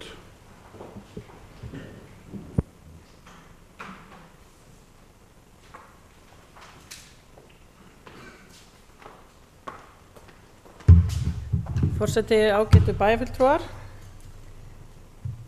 Ég alltaf gaman að koma svona þegar margir búin að tala og allir að segja það sem maður ætlar að segja eins og svo oft í þessum sal að þá erum við svo ótrúlega samstillt og sammála svo margt sem að mér finnst bara að vera eitt af þeim svona forréttindum sem að þessi hópur hefur að ná ofta að vinna svona rosalega vel saman og geta rætt málin.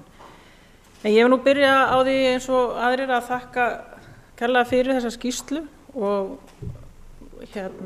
hún er mjög vel unnin og hún var líka kynnt sérstaklega fyrir okkur og það var líka mjög góð kynning að fá að heyra það frá skýrsluhöfundin að fá svona yfirferð. Þannig að ég bara fagna þessum vinnubrögðum hvernig þetta var allt saman unnið.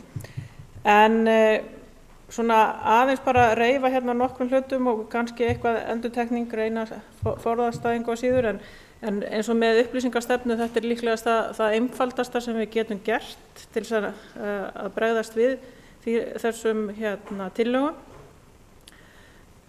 og bæjarfulltrúi Eva Hrund fór aðeins yfir áðan. Heimasíðan og rafræn stjórnsýsla, ég er búin að segja það nokkru sinnum að við erum ekki með nógu góð heimasíðu og rafræn stjórnsýsla er eitthvað sem við eigum að taka upp Við þurfum að taka verulega til á heimasíðinu og samræma til dæmis bara útlit, stytta leiðir að upplýsingum, endurskoða efni inn á síðunu reglulega og uppfæra. Þetta bara svona dittun og dattinn hvernig þetta gert. Og svo sjálfsögðu það sem tilheyrir þessari rafrænu stjórnsýslu að við séum með umsóknar, eyðublöð og skráningar og annað inni á heimasíðu bæjarins. Nú það að opna bókhaldið eins og Kópavogsbær hefur gert að mér finnst það að vera klárlega eitthvað sem við eigum að skoða. Það búið að koma á stað þessu verkefni í Kópavogi. Það til þá væntanlega einhver reynsla af vinnunni við að setja þetta upp og að þess vegna ætti að vera tiltölulega auðvelt fyrir okkur að leita upplýsinga og gera það sem að stundum kalla copy-paste. Með fundagerðir að það annað sem tiltölulega einfalt að breyta og þá væntanlega hluti af þeirri upplýsingastefnu sem verður gerð og það að láta gögn fylgja fundagerðum líka tiltölulega einfalt. Ég veit ekki á hverju vinnulagið með þessum hætti eins og það Ég sem sagt að fundagerðir segi óskup lítið en eins og þetta og við þökkum fyrir kynninguna eða einhverjum falið að vinna eitthvað í samræmi við umræður á fundinum og hverja voru svo umræður á fundinum það voru leyndamál. Nei, ég held að nefnilega sko þetta engin leyndamál sem að fara fram inn á sem fundum að öllu jafna. Ef það eru trúnaðarmál þá fylgjum við ákveðnu verkferli þar en ég veit það ekki, kannski þegar að eins og One System eða hvaða rafræna system var tekið upp í upphafi að þá hafi verið einhver hræðsla við það hvað ætti að vera þarna eða hvað, ég bara veit það ekki. Þeir sem að boða fundina og setja fundina upp í eins og fundagátt og One System og gera fundagerðirnar, ég held að það sé einhver svona bara inn í menningunni hjá þessum einstaklingum og þeir hafa ekkert alist upp með það að vera með eitthvað frumkvæði í gerð fundagerða. Og sem formaður þá bara horft á mig og hvernig viltu bóka þetta? Og það sé ekki bóka meira á fundum kannski út af því að maður vill heldur ekki kannski vera að lengja fund sem að maður veit að vera þegar 3 tímar að vera þá að útbúa á staðnum einhverja langa fundagerðir og útbúa texta sem að þá kannski einfalt að búa til upp úr eins og kynningum að maður fái bara þessi tilbúið fyrirfram texti sem að lýsir hvað verið að kynna. Ég ekkert endilega að tala það þurfi svo að standa og þessi fulltrúi í nefndinni spurði á þessu og þá svaraði hinn og þá spurði einhver annar að þó svo að megir líka alveg vera þannig líka. En þetta eitthvað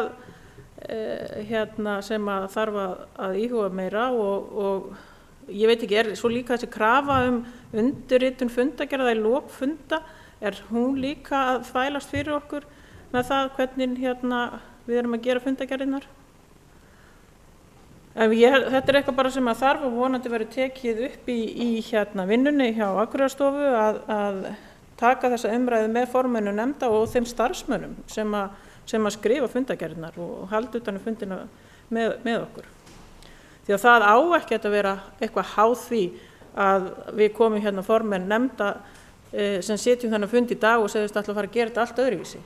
En það á ekki að vera bara undir formanni komið hvernig þetta gert. Það á bara að vera skrifað í reglum og við erum öll að þá að vinna eins óháð því hver formaður á hverjum tíma. Þetta verður að vera samræmt vinnulag. Það á ekki bara að vera mitt val að vilja setja öll gögn með sem hægt að setja að því að mér finnst það en svo ertu í einhver annar nefnd og þar segir formann nei, við setjum engin gögn með. Nú eins með upplýsingar og það að ná til fólks að það eitthvað sem verðum að velta fyrir okkur því að erum við alltaf sýnilega á réttum stöðum? Erum við nógu sýnileg sem bæjarstjórn, sem bæjarfulltrúar, sem nefndarmenn, sem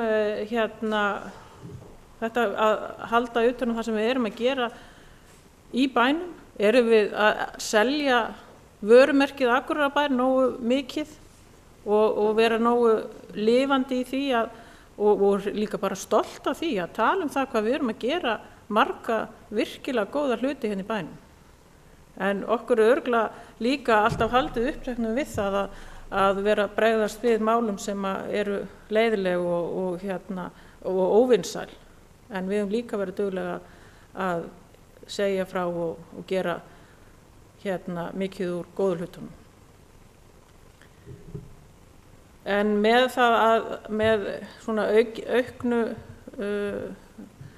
aukinni þáttöku inn á samfélagsmiðlum til dæmis sem er mjög gott og við eigum bara að nota alla leiðir, þá ekki bara hætta með opna fundi og vera bara á vefnum eða eitthvað slíkt, eða við verðum að gera bæði, eins og af hverju til dæmis Akureyrarbær ekki með virkari Facebook síðu til dæmis, eða af hverju ekki bæjarstjórinn bara á snappinu og eins og ungi bændur til dæmis og getur sett snapp, geggja fjör á bæjarstjórnarfundi, að bíða eftir að fá að koma með skýrsluna.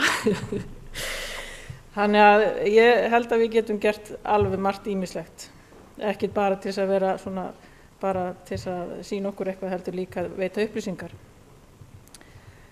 Nú, það hefur líka verið ákveðin umræða störf bæjarfulltrúa og persónukjör og ég tek undir með öðrum bæjarfulltrúum sem eru til í að pröfa það. Ég held að það sé bara ekki nokkur spurning, við eigum bara vera óhrædd að pröfa þetta. Og með hverfisráðin og íbúðaráðin, það sem ég velti fyrir mér þar að veit ég hvort að Akureyrarbær hreinlega nógu stórt sveitarfélag til þess að vera með þetta íbúðaráð. Að mér finnst við eigum að horfa áfram á hverfisnefndirnar og reyna að þróa þær áfram, gera þær kannski meira virkari og og fá fleiri verkefni hafa verið að fá. Og já, en þetta með fjölgun bæjarfulltrúa eða líka eins og rættur hærra starfshlutfall, þetta svona eitthvað svolítið Ragnar Reykháls þarna, ég skipt skoðun hver skipti sem ég les þennan texta. Það eru kostur og gallar eins og hefur komið fram hjá öðrum bæjarfulltrúum og en það alveg áhugavert að bara halda áfram að ræða og koma með einhverja tillögur og þróa þessa hugmyndir áfram. Og eitt af því sem við örugglega einhver af ykkur hafa fengið þessa spurningu, hvernig nennur þessu? Hvernig nennur að vera í þessari bæjarstjórn og maður nennur þessu alveg. Mér finnst þetta eins og kom fram í máli annarra bæjarfulltrúa að þetta skemmtilegt og þetta gefandi. Þetta erfitt. Það tekur frá mann alveg gríðarlega mikla orku og tíma. Og ég tel það nú bara það að þegar maður tekur það ákvörðun að maður ætlar að bjóða sig fram og maður kjörinn fulltrúi, það ekki eitthvað sem ég bara ákvað til að pröfa bara svona að því bara. Og það kannski það sem þarf líka kannski að koma áfram til þeirra sem að íhuga það, hvort þeir vilji bjóða sig fram, að taktu þetta hlutverk sem í alvörunni. Og þú kjörinn fulltrúi og þetta ekki til þess að pröfa. Og ég meina, við sem erum hérna inni og erum í meira en kannski fullu starfi annar staðar, að auðvitað að fækka þeim tímum sem við eigum með fjölskyldu og vinum og það mikil krafa á tíma okkar sem bæjarfulltrúa. Við erum að fá í hverju viku alls konar boð, hver getur fara á þennan og hinn fundin eða kynninguna. Það svo maður líka út í bæ, það var öllum bæjarfulltrúum boðin en engin mætti og fundurinn var klukkan 2 á þriðjudegi þegar flesti bæjarfulltrúar hvað sem í vinnunni. Þannig að þetta erfitt að skipta tíma sínum og en ég veit ekki þetta með hvort við að vera með hærra starfshlutfall, það getur verið mjög aðlaðandi fyrir mjög marga að geta haft þetta sem sitt lifibrauð því að en svo það líka það að það kannski ekki aðlaðandi fyrir alla upp á það að bara ef við tala fyrir sjálfa mig þá tími ég ekki að hætta í mínu 100% starfi sem ég var í áður en ég var bæjarfulltrúi. En ég tími heldur ekki sleppa því að vera bæjarfulltrúi. Þannig að þá það þessi klemma hvernig við getum skipt þessu. En eins og ég segi, þetta erfitt að finna tíma og það sem kannski líka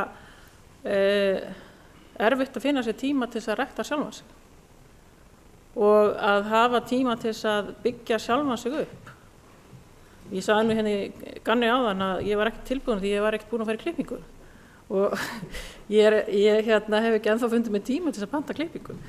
Þannig að ég fæ örugglega símtal, allir hárgreiðslumeistararnir sem að horfa á fundi núna, þeir hringi í mig og bjóða mig tíma. En eins og ég segði áðan, þetta mjög dýrmæt reynsla og ótrúlega skemmtilegt þó þetta sé stundum erfitt. En já, eitt líka sem að getur kannski hjálpað okkur bæjarfulltrúanum í okkar vinnu, það að vinna áfram svona vinnu eins og var unnin í gerð þessara skýrslu. Við fáum fagaðila til þess að koma með svona fræðilegar þeir skoða málið gaumgæfilega, setja það fram líka á mjög svona einfaldan og hátt sem að við getum öll lesið og ég bara vona það að þessi skýrsla fari bara inn á heimasíðuna þegar að þessi fundagerð henni verður hún verður kláruð ef hún ekki þegar komin á heimasíðuna. En bara mjög góðar umræður og ég vona bara að við höfum þor til þess að taka upp eitthvað af því sem stendur hann inni og vera svolítið framsýn og pröfa því að við höfum engu að tapa. Það ekki til dæmis eins og með það að vinna sem bæjarfulltrúi, það ekkert held ég fólk í Hrönnum sem bíður eftir því að geta búið sig fram næst, en vonandi. Og kærar þakkir. Bæjarfulltrúi Sigríður Huld hefur lokið máli sínu. Svo biðja Sigríður Huld varaforseta að taka við stjórn fundarins og gefa mér orðið.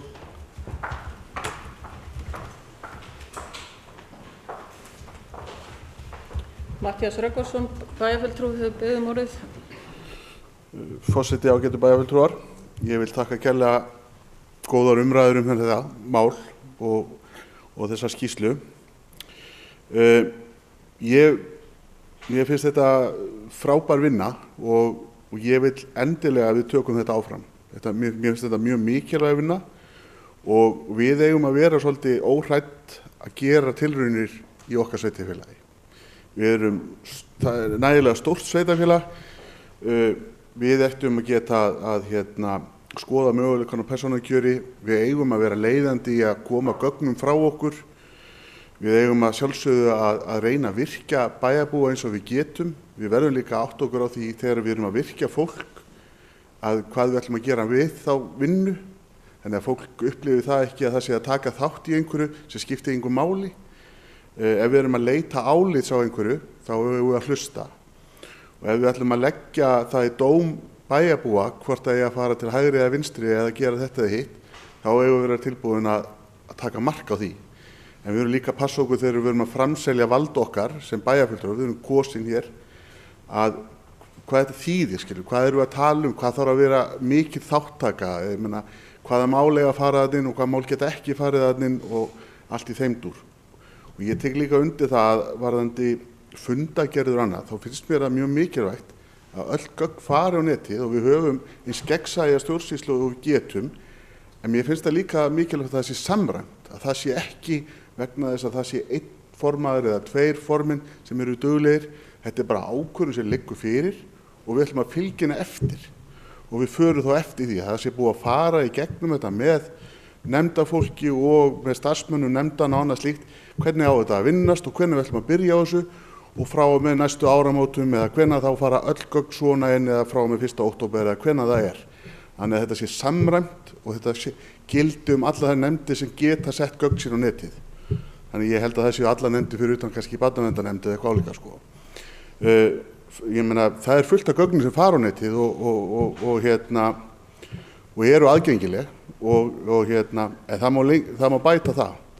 En mér finnst mjög vikilegt ef við ætlum að virkja fólk, að við gerum eitthvað með það og við hugsum þetta allt til enda, hvað þetta þýðir allt saman og sjálfsögðu styðjum maður heilsugar alla svona virkni til þáttöku að rafræn stjórnsýsla, ef þú getur sótt eitthvað hér í Anderinu þá áttu að geta sótt það í gegnum netið.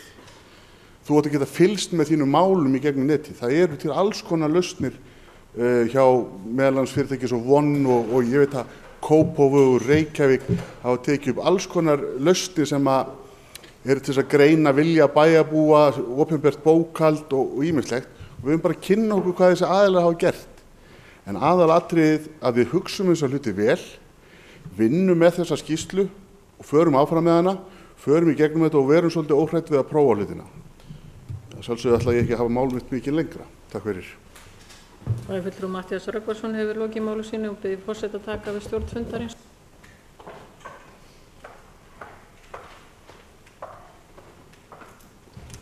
Bæjarfulltrúi Njáll Trausti Friðbertsson tekur til máls.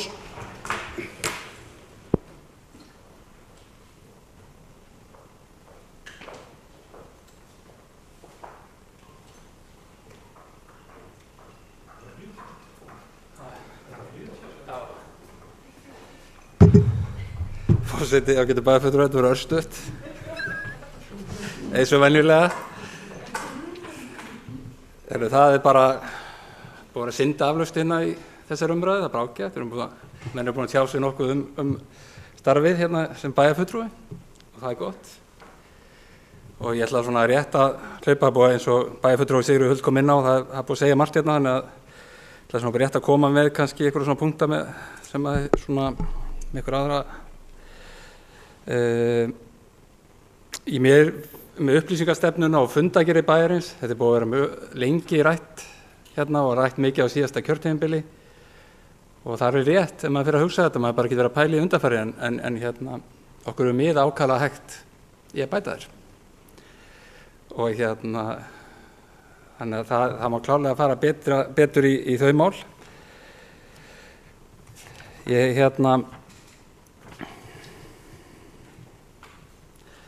það talar rétt aðeins um íbúðakosningar og slíka þætti og mér finnst það mikilvægar og myndi gjarnan vilja til dæmis að við myndum taka þegar það verður kosið vorið 2018 þá er hægt að kjósa bara þrengingu Glerárgötuna, væri búið að fara vel og upplýsa fólk ýmsa þætti og annað. Og það var líka hægt að benda á hinn þáttur sem kannski getur verið minnst á hérna, að í sveitarstjórnarlögunum sem voru samþykkt á Alþingi fyrir 2 ár síðan, þar er gert ráð fyrir að íbúarnir geta raunverulega með að safna 15% undirskriftum, ég man þetta örugglega rétt, 15% kosninga bara íbúa og geta farið raunverulega fram á íbúakosningum tiltekið mál. Og þar er bara ákveðin strúktúr á því hvernig sveitarfélag bregðast við. Það er ákveðin hérna, tímalengd og sem það þurfa að fara í kosningun áður og þannig að þetta er alltaf kostur sem er að fara í. Þetta er annarkot 15 eða 20% sem lögum voru samþykkt með þessu ákvæði. Þetta hefur náttúrulega líka verið rætt mikið varðandi nýja stjórnarskrána að ég held að þar sé verið að tala þjóðaratkvæðagreiðslu 15% kosninga bara. Og ég held til dæmis að þetta hafi ekki verið farið í þetta neins staðar enn sem komir inn í sveitarfélagi að það hafi verið farið þetta nýtt, þetta dæmi. Það sem er líka varðandi þessa sem að koma inn á hérna sem er gríðarlega mikilvægt og með fundagerð annað og bara almenna upplýsingar til bæjarfulltrúa og við erum að taka þessi ákvarðanir sem við tökum í stjórnsýslunni að ákvarðanir séu teknar, eða séu upplýstar ákvarðanir, að það séu teknar það sem góð gögn standa á bakvið. Og það er nú stundum erfitt að afla þeirra gagna þegar við erum í því ferli. Það er oft erfitt fyrir okkur sem bæjarfulltrúa að afla gagnaði bara hjá bænum þegar við erum að skoða mál og oft finnst mann og vanta töluvert upp á þar eins og við kannski þekkjum svona í tölfræði og rekstur bæjarins þegar við erum að spyrja einstaka þætti rekstrarins. Rétt að skella hérna inn á milli með við sem varðandi fundin sem var haldinn í hvort það var í desember í fyrra, vandi snjómókstur í bænum á vegum framkvæmdaráðs, að það má örugglega bæta hvernig var staðið þeim fundi og auðvitað ætti að halda kannski fleiri svona fundi bara hjá ýmsum nefndum, hvernig staðið að málum, hvort sem það er íþróttanemnd að ræða hvernig við stöndum að íþróttum í bænum og nýtum húsnæðið og hvað við byggjum og allt það. En á þeim fundi þá komu athugasemdir frá bæjarbúum og það hefur verið brugðist við þeim athugasemdum. Þar var svona helsta áherslan sem var á þeim fundi, það voru áhyggjur eða ábendingar íbúa varðandi snjómókstur við skóla. Og forgangsröðinni hefur verið breytt til dæmis þar með það sem var áður og bara með mjög eðlilegum hætti. Þannig að það reyndist okkur ágætlega. En auðvitað má bæta þetta heilmikið og gera þetta með ennþá öflugri hætti. Varðandi starfshlutfall bæjarfulltrúa, það eru mörg sjónarmið mitt á þessu og þau hefur mörg verið rakin hér. Ég kannski er þá í hópnum með það sem bæjarfulltrúi Sigríður Huld kemur inn á varðandi að fólk geti, að þetta truflir ekki það ferli að menn geti unnið önnur störf og sinnt öðrum störfum út í bæ. Og ég reyndi að tel það vera mjög mikilvægt einmitt að menn hafi góð tengsl við atvinnulífið og annað út í bæ, þannig að við komum með þá sýn hérna inn beint. En það er klárlega og hitt á algjörlega rétt á sér. En þetta er hérna eitthvað sem er verið þá bara, þannig að ég held að það veri rosalega erfitt og það eru margir útilokað frá að taka þátt í pólitík og Akureyri ef þetta ætti að vera viðmiðið, að menn geti ekki sinnt öðrum störfum. Og það er margir sem eru þannig störfum að þeir verða að vinna 100% störf. Það er ekki hægt að fá starfshlutfall eða annað. Það er bara þannig er það bara. Ég hafi verið vinnandi í vaktavinnu í 25 ár, þá auðvitað ég áttaði mig á því að það bara getur hjálpað í þessu umhverfi sem er að sinna hérna. Ég geti alveg trúa því að það getur mjög erfitt að vera hér á fullu í bæjarpólitíkinni og vera vinnandi frá 8 til 4, 8 til 5, 8 til 6 frá degi til dags. Og þannig að það eru mismunandi aðstæður hjá hverjum einum með þetta.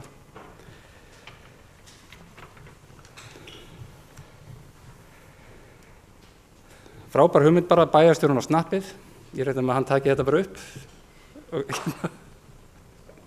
Þessu bæjarfulltrúi Sigríður Huld kemur inn á og ég er alveg sammála því í mörgu leyti það sem hún kemur inn. Ég greinilega svona fannst margt gott hjá bæjarfulltrúi Sigríður Huld á hann. Að oft gleymum okkur í því þessu daglega dæmi sem við erum að standa í hérna í nefndum bæjar og svona að við erum ekki nægilega dugleg kannski að tala út á við fyrir hönd bæjarins og raunverulega auglýsa bæinn og markaðssetja leiðinni, tala fyrir hönd hans og raunverulega hvað er gott að búa hérna og hvað við höfum upp að bjóða. Og ég hef alltaf sagt að þetta er alveg einstakt umhverfi sem við búum við hérna Akureyri og maður samfærist meira og meira það því ofta sem maður fer erlendis eða hér og þar heiminn að þá sé maður þetta alltaf betur og betur. Mér finnst hérna og persónukjörið, ég talaði fyrir því á síðasta kjörtímabili að þegar við tókum einhverju svipað umræðu fyrir einhverjum árum, ég er mjög hlynntur því að þetta er skoða og ég heldur vel að bæjarinn og þá bæjarráð ætti að skoða það sem stjórnsýslunefnd bæjarins að Alþingi þarf vel að taka og breyta einhverjum ákvæðum eða lögum til þetta gæti farið fram. Ég held að við ættum að bjóðast til að vera ákveð svona tilraunar sveitafélög í þessu samhengi. Þannig að það er ekki spurning og mér heyrist nú að það séu flestir hérna inni svolítið spenntir fyrir að reyna á þetta. Ég ætla ekki að endilega úttala mig 11 eða 15 bæjarfulltrúa en ég held að mér líst ekkert nákvæmlega eins og bæjarfulltrúi Sigríður Huld. Mér líst ekkert sérstaklega vel á þetta íbúðaráð að allur bærinn sé undir.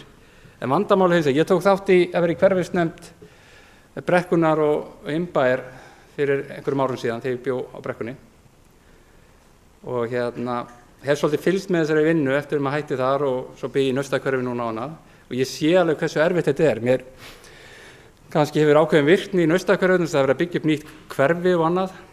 Oddirinn hefur verið tiltölulega aktív svona gegnum árin en við sjáum mikið vandamál við annars staðar. Að manna þetta og fá fólk til að taka þátt.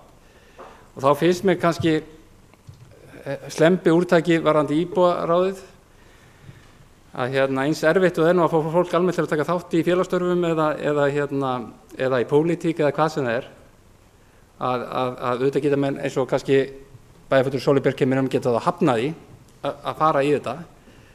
Auðvitað getur þetta verið fróðlegt að prófa þetta og sjá hvað gerist en ég kannski get svona fyrirfram mjög trúar á þetta að það gefi góða raun. Þá hallast ég frekar að 15 fulltrúunum heldur íbúðaráðinu, svo því sé ég aldrei því haga. Ef maður vilja fá meiri endurspeglun á samfélaginu eða þeim þáttum.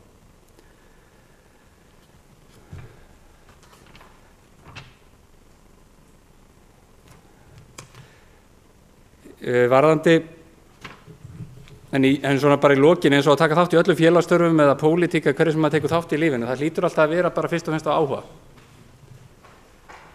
Og það er umlega hvernig við virkjum þann áhuga að fáum fólk með okkur til að taka þátt í þessu starfi. Þetta er mikilvægt starf sem er verið að vinna hérna, en við náum kannski ekki svona almennt í umræðu út í bæ og að fólk sýna okkur mikinn áhuga og þetta var bara fín ræða sem bæjarfulltrúi Sigríður Huld kemur inn á áðan, nennir þessu og hvernig nennir að standa í þessu annað, hvernig nennir að fórna tímaðinu fyrir þetta og allt annað. En ég held að þessi sem að gera þetta flesti hérna fyrir áhugan og hugsjónir betra samfélag og hvernig við að standa að málum. Það minnst þetta drífur mig áfram í því sem að gera svona frá degi til dags í þessu. En þannig að ég vonast til að haldi þessi flest áfram á næsta kjörtímabili og ég held reyndar og í alvöru talað að það væri mjög áhugavert, ég hef nú svo gaman að tölfræði þessu vitið, af hverju skoðum við þetta ekki bara undanfarin 30 ár, hvernig þróunum við verið með hvað menn hafa enst sem bæjarfulltrúar. Það er meira áreiti, við vitum það í samfélaginu heldur en var, það er meira áreiti sjálfst í þessu starfi heldur en var kannski áður fyrr. Við erum alltaf tengd mjög við umhverfið okkar annað, bara sem við þekkjum, skemmtilegri umræðu og skotum á samfélagsmiðlum eða hvað það er. Ég held að væri bara áhugavert að setja bara til formann bæjarráðs að kanna þetta, gera það tillögu minni hér, bara hvernig þróun hefur verið. Ég held nefnilega að sé nákvæmlega eins og bæjarfulltrúi held ég Eva Hrund kom inn á hann og fleiri, að það er rosalega algengt að menn taki eitt kjörtímabil og snúi sér síðan öðru. Og ég þekki það í mínu nefndarstörfum, ég hefur það verið varabæjarfulltrúi 2010 til 2014 bæjarfulltrúi núna þessu kjörtímabili og hefur það verið í ákveðnum nefndum eða nefnd síðan 2010 og Norðurorku síðan 2011. Það hefur bara mjög mikið að segja að menn nái þekkinguna að byggja hann upp ákveðnum tímabili og ná samfellunni. Þannig að ég held að það væri bara mjög áhugavert að við inn í þessa umræðu hvernig við að standa þessu hlutum, að þá bara fá þetta fram og þá myndum við bara kannski geta sett að freka fram hvernig bætum við þetta starfsumhverfi, hvað sjáum við til að reyna að bæta það. En bara takk fyrir mig, þetta var stutt. Bæjarfulltrúi Njáll Trausti Friðbjörnsson var með stuttaræðu. Næstur á dagskrá er næstur til að taka til máls og Guðmundur Baldvin bæjarfulltrúi. Forseti ágætu bæjarfulltrúi, ég var enn að stutt, þá er að næst. Ég var enn að skrifa punkthagur þess að ég reiknaði ekki með að Njáll bæjarfulltrúi svona stuttur í ræðu sinni en eitthvað sem er áhugaverð ræða hjá honum. Mér langar aðeins í upphafi af því ég er nú eini maður hér inn í akkúrat í dag, eins að bæjarfulltrúi ég ekki hérna sem hefur setið á þetta kjörtímabil og síðasta kjörtímabil líka. Ég satt allt. Já, Logi satt hluta. Þannig ég hef líka verið bæði í minni og meirihluta. Og af því við erum að tala starf bæjarfulltrúa, þá er ég alfarið á þeirri skoðun að við eigum að gera starfið þannig að fólk geti sinnt í fullu starfi. Það bara mín skoðun. Ég tel líka miklu meira starf geti falist í að vera í meirihluta. Hins vegar ætla ég að segja alveg svo að ég veit það að hér eru bæjarfulltrúar í minnihluta sem vinna afskaplega mikið með í bæjarfulltrúastarfinu. Þannig að ég ætla ekki að gera lítið úr því. Það hins vegar við erum að tala svo margt sem við ætlum að gera og framkvæma. Og við erum að tala hérna rafræna stjórnsýslu og hvernig við ætlum að fylgja þessu og hinu eftir. En við náum aldrei almennilega að fylgja hlutum eftir vegna þess að við getum eiginlega aldrei fundað. Þess að fólk í vinnu, það erfitt að koma saman tíma til allir geti hist inn á vinnudegi þegar við getum svo unnið málin með embættismönnum. Nei, við erum alltaf að reyna að hittast seinnipartana yfirlega þannig að allir eru uppgefnir, sumir eru erfitt með það út af börnum, þannig að hlutirnir gerast voða hægt hjá okkur. Vegna þess að við náum aldrei að setjast yfir hlutina saman, bæjarfulltrúar og síðan embættismenn. Bæjarfulltrúar Njáll kom inn á það og þau hafa kannski töluð bæjarfulltrúar Njáll og Sigríður Huld að þetta væri, þau myndi gjarnan vilja halda sínu 100% starfi. Þegar ég byrjaði í bæjarstjórn, þá fór ég strax niður hlutastarf, þó ég var í minnihluta. Byrjaði í 90, endaði í 70% á síðast kjörtímabilið þegar ég var í minnihluta. Strax núna þegar ég fór í meirihluta þá fór ég niður 50% starf. Og ef að bæjarfulltrúastarfi væri fullt starf, þá myndi ég sjálfsögðu fara í það vegna þess að þetta bara fullt starf. Og þetta mikill tími sem fer í það að vera bæjarfulltrúi í meirihluta, formaður bæjarráðs og það líka mikið starf að vera bæjarfulltrúi í minnihluta ef að menn vilja gera hlutina vel. Það hægt að sigla öðruvísi í gegnum það þegar maður er í minnihluta, ég þekki það, en það engu sér ef menn hafa metnað til að gera hlutina vel, þá tekur þetta drjúgan tíma. Þess vegna held ég að það eigi að stefna því að gera bæjarfulltrúastarfið að fullu starfi. Og samhliða því er ég ekki á því að við eigum að fara að fjölga í bæjarfulltrúum. Ég tel bara mikilvægt að við byrjum á því að gera það þannig að þetta sé manneskjulegt, menn geti starfað við þetta og þá líka, ef við komum í þennan farveg, þá getum við unnið á þeim tíma sem við eigum að vera að vinna. Milli 8 og 4, 8 og 5, þá eigum við að vera að taka á þessu málum. Þetta gerist ekkert öðruvísi, ef við erum að sitja á fundum á kvöldin og helgar, þegar embættismenn eru ekki með okkur, þá gengur þetta allt saman miklu hægar.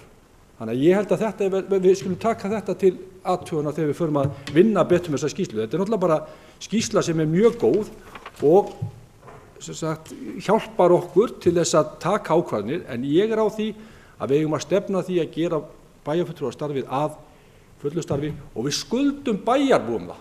Við skuldum bæjarbúum það að vinna betur að málum. Þegar við kjörin, þá er ekki hægt að ætlast til þess að við vinnum þetta kvöldin og helgar og erum uppgefin.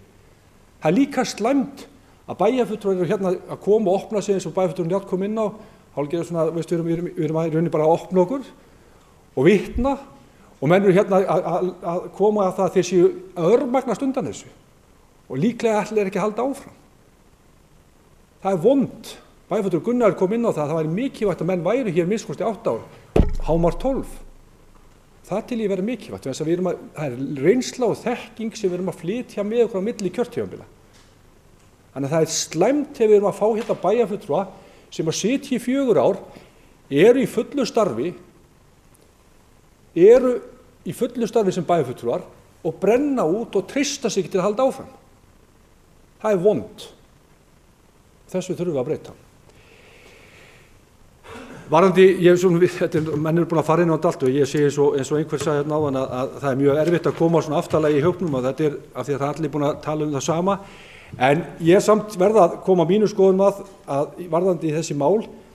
Ég til dæmis tel íbúaráð, eins og það er lagt fram hér í skýrslunni, vera eiginlega bara svipað eins og bæjarfulltrúar Gunnar kom inn á það vera að kjósa aðra bæjarstjórn.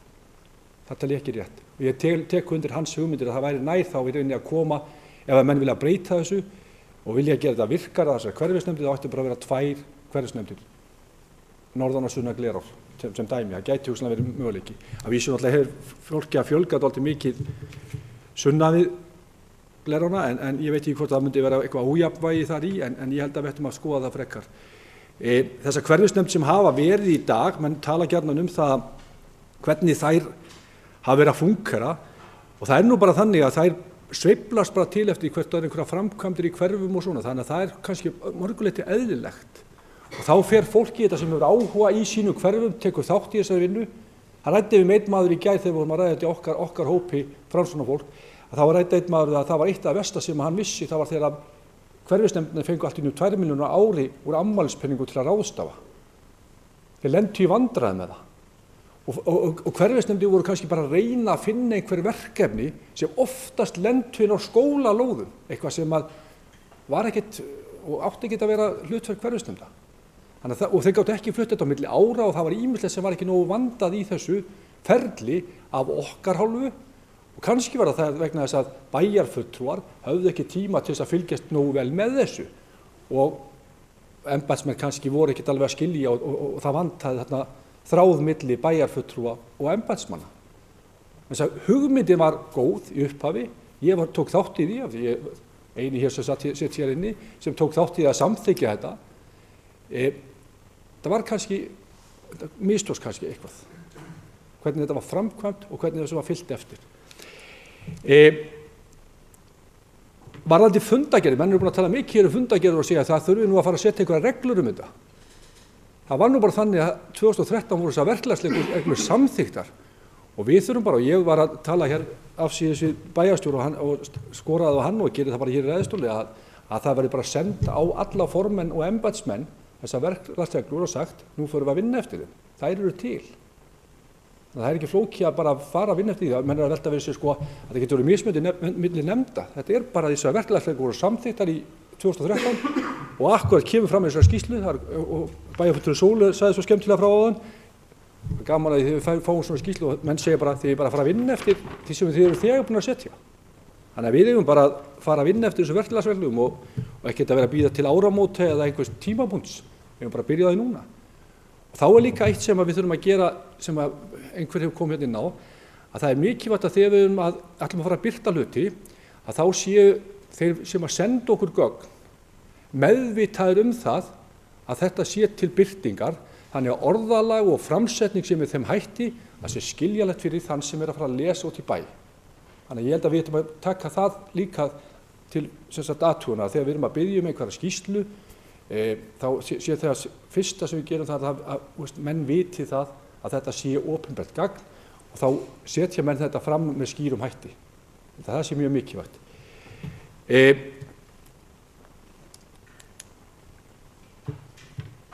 Ég var búinn að tala, ég var búinn að tala um íbúðaráðið, upplýsingastefnuna og ég búinn að lýsa skoðun mín á fjölgun bæjarfulltrúa.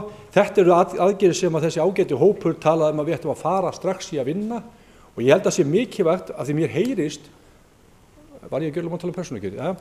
Mér heyrist menn vera sammála því að það persónukjör sé eitthvað sem menn ætli að taka upp. Ég hef alltaf verið fylgjandi því. Síðasta kjörtímabili þá kom þessi umræða og þá kom tillaga fram á þingi sem ég hugnaðist mikið og það er tillaga sem kemur fram í þessum reglum, það er að segja að þú getur valið lista og svo getur valið fólk af öðrum listum. Bæjarfulltrúi Sóley talaði um einhvers konar hlaðborð. Ég held að sé bara mjög sniðugt að taka upp þetta í sveitarstjórnarkosningum. Ég held að við viljum kjósa fólk. Ég horfi yfir þennan hóp hérna og ég get sagt að ég myndi hugsanlega bara kjósa ykkur öll í bæjarstjórn. En þið eru á sitt hvorn listanum, þannig ég get ekki valið nema bara okkur Ingibjörgu. Það er bara skýtt. Við eigum að geta valið fólk af öðrum listum. Þannig ég held að við ættum að reyna að fara, og það er kannski það fyrsta sem við þurfum að gera varðandi persónukjöri, en okkur liggur svolítið á því, en við þurfum að sækja það, við þurfum að biðja að vera tilraunasveitarfélag í þessu. Þannig að við þurfum, ef við komumst að samkomulagi hvernig við viljum sjá þetta, þá þurfum við að ýta þessu máli áfram. Vegna þess að 2018, lok maí, er handan við hornið, fljótt að líða. Þessar aðgerðir sem er talað á árinu eigi að fara að grípa til strax eins og með upplýsingastefnuna, það er vissulega eitthvað sem að Akureyrarstofa fresta á sínum tíma og ég held að þeir ættu bara að taka upp þá vinnu aftur, en varðandi birtingu fundagerða og hvernig gögn eru sett fram á netið með funda liggur alveg fyrir og við eigum bara að rífa það af stað. Íbúaráði var ég bara að tala og vilja hafa það með svipuðum hætti eins og hefur rætt hér og fjölgun bæjarfulltrúa ég alfarið á móti, ég held að sé ekki ástæða til þess að svo komu. Annað sem íbúafundir og þáttöku fjárhagsáætlanagerð hafa menn rætt hér og eitthvað sem sagt að menn að taka upp árinu 2017 og 2018 og ég held að þetta sé eitthvað sem að við þarna skal ég sér horfum til, en ég held að við ættum strax að fara í það að fá að vita og fá upplýsingar frá Kópavogi hvernig þeir hafa unnið sitt upplýsingakerfi núna, það að segja þessa birting gagna. Ég var að skoða þetta í gærkvöld og í dag og þetta afskaplega flott uppsett hjá þeim og maður getur grafið sér niður og séð og það er merkilegt, maður gæti séð hvern einasta verktaka, þetta er svolítið merkilegt, maður gæti séð einasta verktaka, hver einasta verktaki bænum hafði fengið greitt frá bænum. Mjög upplýsandi. Allar þessar 16 milljarðar sem að þeir voru búin að borga á þessu ári, maður gæti fengið að sundu greint. Þetta er eitthvað sem þetta er mikilvæg eftirbreytni og þessi framsetning hjá þeim mjög skemmtileg og ég held að þetta sé verkefni sem við eigum klárlega að horfa til.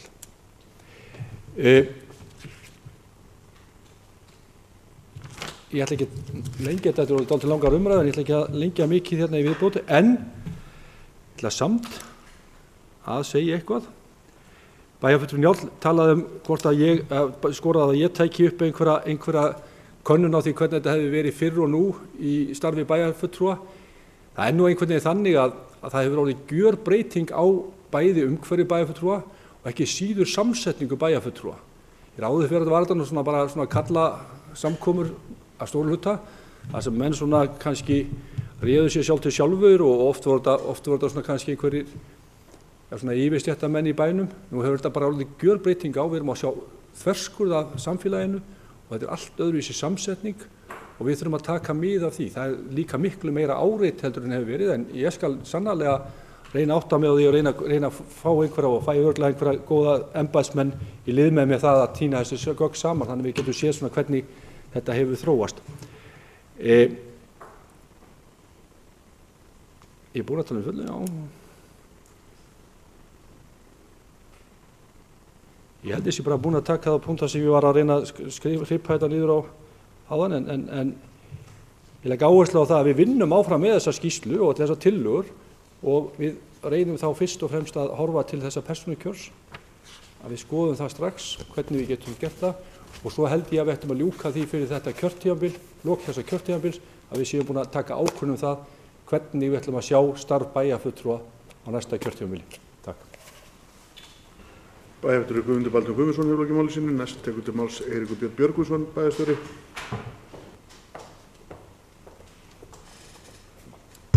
Forseti, ágætu bæjarfulltrúar, kannski þetta bæja að vera með tölvuna og pappír. Fyrst að þakka kærlega fyrir umræðuna því hún er bæði upplýsandi og jafnframt mjög góð fyrir okkur starfsmenn sveitarfélagsins að bæði að hlusta á væntingar og eins líka tillögur sem hafa komið hérna fram í umræðum.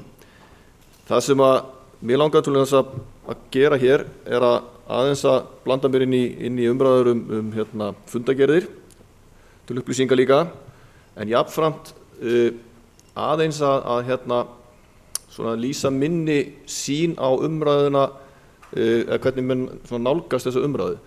Það er mjög nauðsynlegt að vinna svona skýrslu og vinna svona samantekt á því hvernig við sjáum fyrir okkur eflingu lýðræðis í samfélaginu. Og það er gríðarlega mikilvægt fyrir okkur að vinna í samræmi við svona skýrslu og það er einmitt gert til þess að efla lýðræði. Það sem gerist oft þegar maður fær svona skýrslu það er að vegna þess að úttektin er eitthvað sem maður mætti betrumbæta. Og það auðvitað er náttúrulega umræðan þá sjálfsögð stödd þar. En það er bara svo óbóðslega margt sem að Akureyrarbær hefur gert í gegnum tíðina sem er til fyrirmyndar fyrir önnur sveitarfélög og við höfum staðið okkur mjög framalega einmitt varðandi bæði samskipti við íbúa og þróun stjórnsýslunnar. Og við getum farið nokkuð mörg ár aftur í tímann, þannig að það er ekki þessari bæjarstjórn eða síðustu bæjarstjórn, það er bæjarstjórna hér á undan að þakka í rauninni þá þróun. Til að mynda það stjórnkerfi sem við höfum, eitt sveitarfélaga í landinu, er í rauninni þetta form sem við höfum á bæjarstjórnarfundum. Hér er í rauninni þetta þingform. Hér erum við að ræða og höfum tækifæri til að ræða stefnur. Hér erum við ekki í afgreiðslum á fundagerðum eins og hinn 73 sveitarfélögin í landinu eru rauninni að gera. og þessu var breytt rétt eftir síðustu aldamót og það hefur skapað allt öðruvísi umræðu hefð í þessu sveitarfélagi miðað við önnur sveitarfélög og það þekki ég bara ein reynslu, það vandi starfað í öðrum sveitarfélögum. Hér líka sem ég vil meina að sé hluti af opinni stjórnsýslu og hluti af lýðræðinu, það þessi fullnaðarafgreiðsla nefnda og hvernig við höfum komið umboðinu líka út í stjórnkerfið til þess að menn hafa meiri skilvirkni og vonandi betri afgreiðslumálum líka og einnig að gefa þá mönnum tækifæri til þess að tengjast stjórnsýslunni enn betur. Og eitt annað sem mér finnst til fyrirmyndar í þessu sveitarfélag hafandi skoðað önnur sveitarfélög líka, það að við höfum haldið áfram með viðtalstíma bæjarfulltrúa. Það að segja aðgengi að bæjarfulltrúum hér í þessu sveitarfélagi mjög gott og við höfum reynt að betrumbæta þetta meðal annars með því að bæjarfulltrúar fari út til íbúðana. Hér hefur verið dæmi það að bæjarfulltrúar hafi farið í einstaka flokkar hafi farið út í hverfin til þess að skoða, en það jafnframt í rauninni hluti af stjórnsýslu sveitarfélagsins að viðtalstíma bæjarfulltrúar hafa líka, við höfum prófað að fara með þá út í hverfin til þess að nálgast íbúðana, ekki alltaf að halda þá hér í húsi. Þannig að við erum alltaf að reyna að þróa og bæta stjórnsýslunni hjá okkur. Síðan mjög athyglisvert, svo ég horfi nú pínlítið inn á við, varðandi mig sjálfan, að viðtalstími bæjarstjóra á hverjum einasta degi milli 10 og 12. Það ekkert margir bæjarstjórar í landinu sem eru bara yfir höfuð með viðtalstíma, hvað þá þau séu með það alla daga vikunar.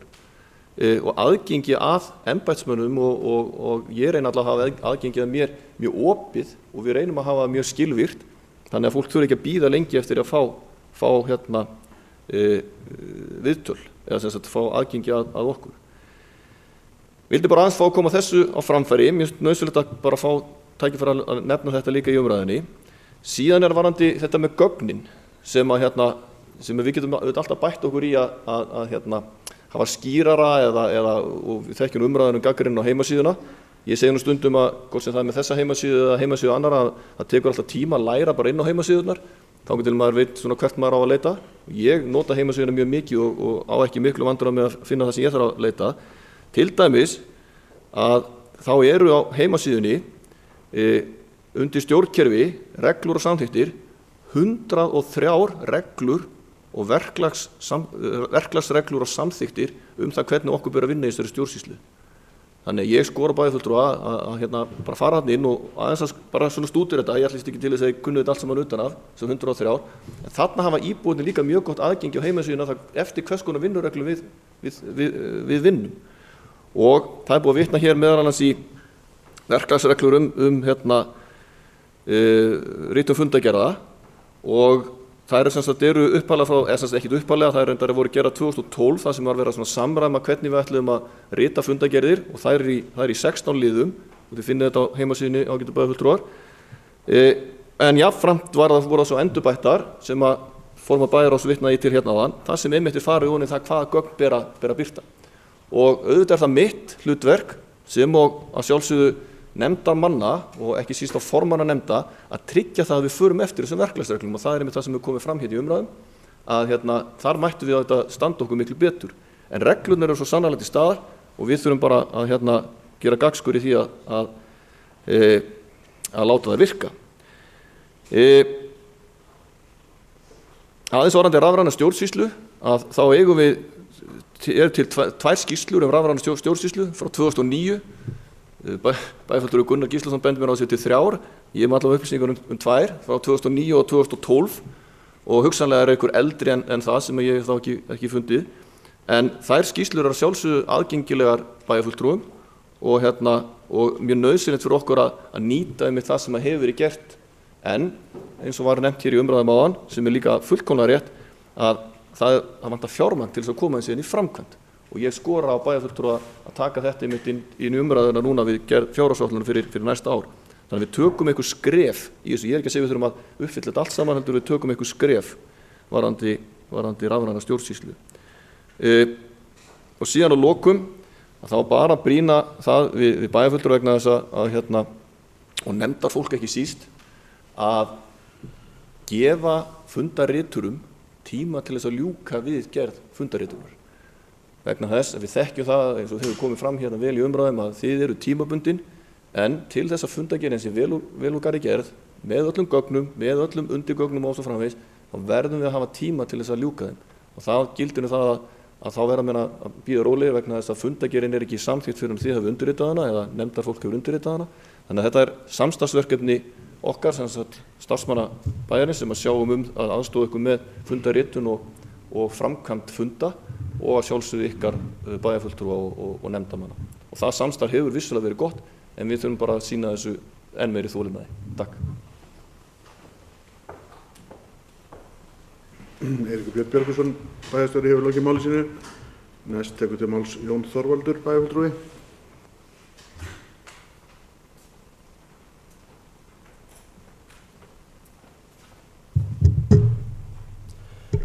Forseti, ágætu bæjarfulltrúar, bara nokkrar hugleiðingar þessa skýrslu og þessa umræðu sem hér að fara fram. Ég sjálfur spenntur fyrir persónukjöri og ég held að mitt framboð sé almennt spennt fyrir persónukjöri. Það hefur ýmsar hliðar, það óneitanlega lýðræðislegra, það verið að veita kjósendum meiri völd heldur en núna. En ein hliðin, hún gæti til dæmis verið svo að í svona persónukjöri þá geta einstaklingar orðið bæjarfulltrúar sem kannski voru ekkert tilbúnir til þess. Og ef að allir á listanum geta orðið bæjarfulltrúar og fólk ekki endilega tilbúið til að vera bæjarfulltrúar en eins og núna þá fólk kannski tilbúið að vera tiltölu ofalega lista því að það veit að það verður ekki bæjarfulltrúi, þá getur verið að sé erfiðar að fá fólk inn á lista til að starfa. Og þá komum við kannski að þessu líka, hvernig getum við þá gert bæjarfulltrúastarfið eða þetta embætti áhugaverðara heldur en við erum með það núna? Og hér hefur verið rætt töluvert það, hvort að þetta eigi að vera aukið starfshlutfall og hvort að eigi að líta þetta meira sem starf heldur en svona samfélagsskyldu sem maður innir að hendi í frítíma. Við þurfum náttúrulega fyrst og fremst í bæjarstjórn, þá þurfum við gott fólk sem hefur tíma og getu til þess að gera hlutina framúrskarandi vel. Ef við værum með bæjarfulltrúa að þeir hefðu valum það að vera í fullu starfi við að sinna málum bæjarins, þá getur maður líka spurt, þyrfti þá eitthvað aðeins færri embættismenn á móti? Í sjálfu sér ætti það að vera þannig ef að bæjarfulltrúar væru komnir meira í vinnu fyrir bæina að þá þyrfti minna mannskap þar fyrir utan. Fjölgun bæjarfulltrúar, skiptir það máli? Eru völdin í bæjarstjórn eða eru þau kannski meira í bæjarráði? Að þannig að þótt við fjölguðum bæjarfulltrúum þá væri engin valddreifing kannski sérstök í gangi. En það hins vegar, það lýðræðislegra að vera með fleiri bæjarfulltrúa að mínu mati, það minni hætta á því að framboð eitt eða fleiri fái meiri hluta bæjarfulltrúa þótt að hafi ekki fengið meiri hluta atkvæða til dæmis. Og þarna í skýrslunni það ábendingum það eða svona hugleiðingur það að formenn nefnda séu bæjarfulltrúar og ég held að það sé alveg skoðunarvert til að binda bæjarmálin svolítið betur saman. En það þarf ekki að vera einhlít. Og hérna hefur verið svolítið rætt íbúakosningu, bæði Gunnar Gíslason og Njáll Trausti bæjarfulltrúar minntust á það og minntust á þrengingu Gleragötunnar sem dæmi mál sem mætti setja í íbúakosningu. Ég kannski ekki alveg sammála því. Miðbæjarskipulagið gengur út frá svona vissri hugsun og hugsunin svo að gera götur, austur, vestur, þannig að maður getur gengið eftir þessum götum og þar komi maður að þjóðvegi 1 sem núna og þar getur maður gengið yfir og komist að ströndinni. Og það sé ekki svona lokað fyrir með 2 akreinum í hvora átt og lækkaður umferðarhraði. Ef við myndum setja bara þrenginguna í kosningu þá væru við kannski að kippa pínulítið og hún var ekki samþykkt. Þá væru við svolítið að kippa grundvellinum undan skipulaginu í heild sinni. Þannig ég tel að það væri kannski miklu skynsamlegra að setja bara sjálft skipulagið í kosningu. Og þá hefði verið almennileg umræða það og allir bæjarbúar verið með að því hvað fólst í því. Og ég hugsa að við hefum síður lent í máli eins og þessu skelfilega máli með Brjánshús, það hús sem var nú svolítið lykillinn að því að framkvæma skipulagið var fest í sessi. og í Guðsbænum ekki vera með 2 hverfisnefndir sitt hvorum megin við Glerá til þess að auka óþarfa togstreitu og Akureyri yfir Glerá. Takk fyrir. Bæjarfulltrúi Jón Þorvaldur hefur lokið máli sínu. Næst tekur til máls bæjarfulltrúi Gunnar Gíslason.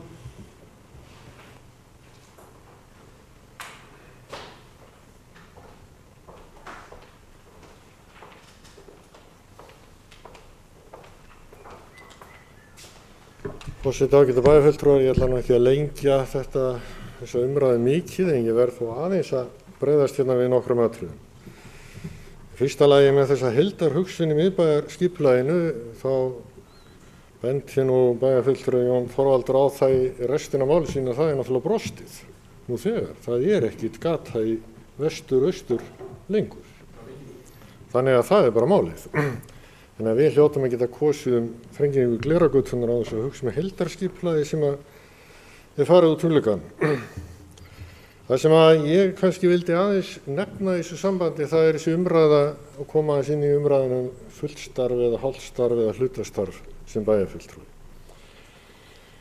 Ég held ég að ég nefnt það í mínu máli og ég held að ég hafi nú heyrt það í máli allra sem hafa komið hérna upp að menn sjá þetta fyrir sér þannig að þetta geti verið val. Að þeir sem að telja sig ætla sér að fara í þetta eða fara í bæjarráð og bæjarstjórn og þá taki þeir ákvörðun það að þetta verði þá fullstarf og samt kannski einnig nefndið eitthvað slíkt. Þá held ég að það sé val það hvort þú gerir það eða situr bara í bæjarstjórn og ert svo hugsanlega einnig nefnd á auki. Þetta er eitthvað sem ég held að sé bara möguleiki sem við erum að halda opnum. Ég held að sé hins vegar alveg á hreinu og tek undir orð bæjarfulltrúa Guðmundar Baldvins hérna áðan að þetta er mikið starf, hvort sem að þú ert í minni eða meirihluta og hann hefur reynsluna meirihlutanum sem ég hef ekki, en ég bara trúi því miðað við það álag sem er á okkur í minnihlutanum að það sé ekki spurning þetta fyrir þá sem eru meirihlutanum og eru þar í forsvari alltént. Og það sem að ég vil leggja út að því ég hef verið beggja megin borðsins, ég hef verið embættismaður í mörg ár og ég hef líka verið pólitíkus undanfarin 2,5 ár bara. Þá segi ég bara, ef ég er bæjarfulltrúi í starfi þannig að ég hafi tíma til að kynna mér mál, sjálfstætt, tala við einstaklinga, fara á vettvang og skoða, það er bara allt annað heldur en að hlusta á aðra, segja mér hvernig hlutirnir eru. Þetta er bara tvennt ólíkt. Vegna þess að sá sem segir mér hvernig hlutirnir eru, hann er að sjálfsögðu alltaf að setja þá í ákveði samhengi með sína reynslu, sína túlkun á aðstæðum. Og nú er ég ekkert að gera lítið úr því sem aðrir segja að gera. Fólk er alveg fullkomlega heilt í því sem það er að gera og ég efast aldrei það. En þetta eru bara ólíkir heimar. Hvort ég sem einstaklingur skoða málin, rannsaka þau og set mig síðan inn í málin og túlka síðan niðurstöðuna í samræmi við það sem að ég tel að sé rétt. Þannig að þessi áhrif þau skipta máli. Nú svo getum við veltið líka fyrir okkur þá, ef við erum að tala um 11 fulltrúa, við getum hort á þetta sem, þetta er í dag eitthvað 4,5 stöðugildi. Við getum sagt að þetta verið 6 eða 7 stöðugildi. Og síðan er það bara val hvernig við röðum þessu inn sem fullu starfi, hálfu starfi eða minna starfi. Svo verð ég aðeins að koma aðeins inn á veltuna. Ég nefndi það áðan að þetta er náttúrulega svakalig staða þegar að bæjarfulltrúar farnir að hverfa á braut eftir 4 ár. Það er þetta rannsakaða náttúrulega hvernig þetta hefur verið og tiltölulega einfalt allavega frá 1970 því að hér frammi hanga myndir á öllum bæjarstjórnum síðan 1970. Þetta er mjög einföld tölfræðileg úttekt að skoða það hvernig þetta hefur verið. En mér sýnist, og það er það sem ég hef allavega fylgst með síðan aldamót, að þá eru mun örri skipti í bæjarstjórn í dag heldur en voru. Og það munar miklu. Eitt af því sem að skiptir þá líka máli þegar maður er að velta fyrir sér starfshlutfalli bæjarfulltrúa er það sem kom hérna fram áðan, að mér minnir í máli Sigríðar Huldar bæjarfulltrúa. Það er þetta, hvar getum maður verið hvenær og hvernig. Þetta búið að vera þannig núna í september að september mánuður að verða sennilega einhver annarsamasti mánuður bæjarfulltrúa, því að það endalaust af ráðstefnum, fundum og öðrum hittingum, þannig að það orðið bara nánast útilokað að sinni nokkur starfi með þessu ef maður ætlar að komast yfir eitthvað af þessu. Nú ég í þannig stöðu að ég með sjálfstæðan rekstur með starfi hér, þannig að ég stýri mínu tíma einhverju lit sjálfur og þeir verða allavega mjög fáir tímarnir sem ég skrifa á mig einhverstaðar annar staðar heldur en bæjarfulltrúa starfinu eins og þetta hefur verið núna í september. Og það bara mitt val og ég væli ekkert undan því. Og ég líti ekki á þessu umræðu eins og kannski sumir myndu segja að nú vera bæjarfulltrúarnir að væla undan álagi og væla undan þessu og væla undan hínu. Það bara ekkert máli. Við erum bara að ræða það hvað sé skynsamlegt og hvað ekki í þessari stöðu sem við erum.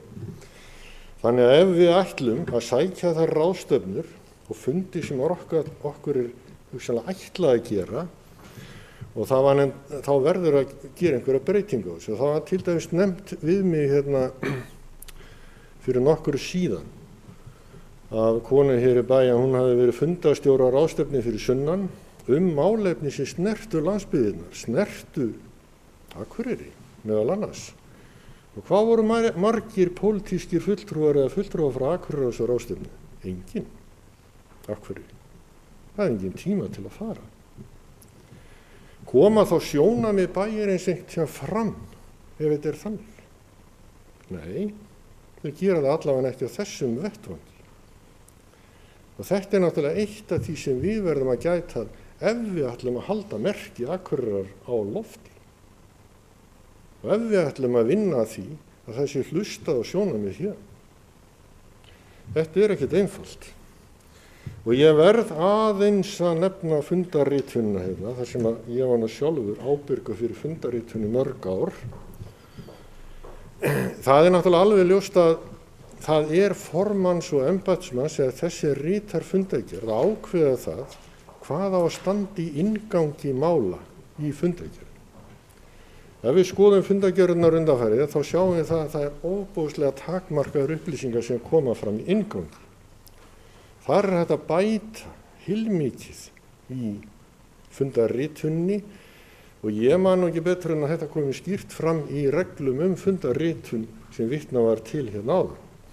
Þannig að ég held að það verði bara að hvetja formenn til þess að setjast niður með fundarritara eða þegar verið að boða fundinn og setja inn í boðunina í raun og veru mjög ítarlegri texta í fundarboði sem síðan birtist í fundargerðinni sem inngangur og það síðan alveg klárlega hægt að koma með tillögur að bókunum í tengslu við þetta ef að menn eru búin að setjast niður og ræða eins málin og þær tillögur eru síðan lagðar fram til umræðu sem að gera það að verkum að þær gætu orðið mun ítarlegri heldur en í dag. Þannig að mínu viti þetta fyrst og fremst spurning vinnubrögð. Og svo get ég alveg tekið undir það sem ég held að hafi komið fram hjá bæjarfulltrúa Sigríði Huld að nefndafundir geti bara hreinlega verið opnir. En ég efast að margir myndu horfa á upptökur frá þeim ef þær upptökur yrðu opinberar en þær væri það allavega til. Takk. Bæjarfulltrúi Gunnar Gíslason hefur lokið máli sínu. Næst tekur til máls Dagbjört Pálsdóttir bæjarfulltrúi.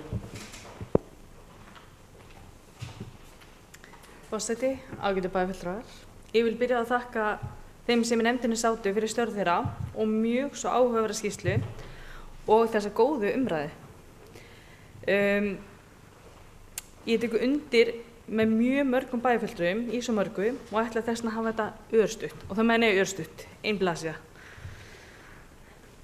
Ég tel mikilvægt að við förum að vinna í málefnum persónukjörs og að vinnuhópur verði settur á laggirnar til að byrja að vinna með það.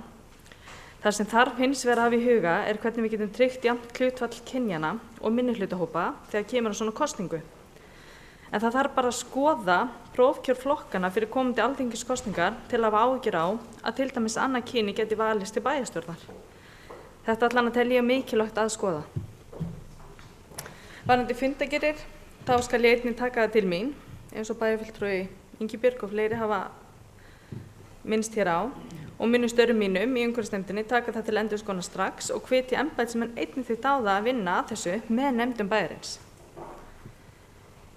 Nefndir gætu líka notað ráðin okkar betur til umsagnar, til dæmis ungmennaráð, öldungaráð, bara svona til að koma því inn með.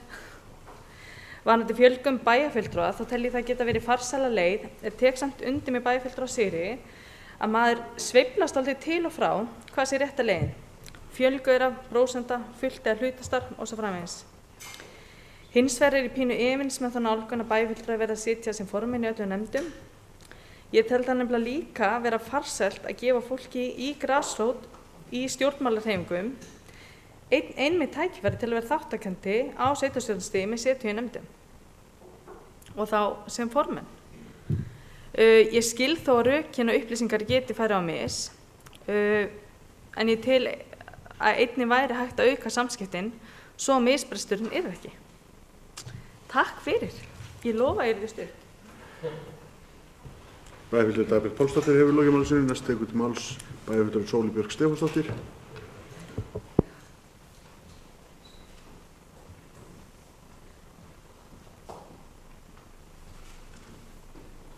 Forseti ágætu bæjarfulltrúar, ég get ekki að lofa neinu hversu langt eða stutt þetta verður hjá mér.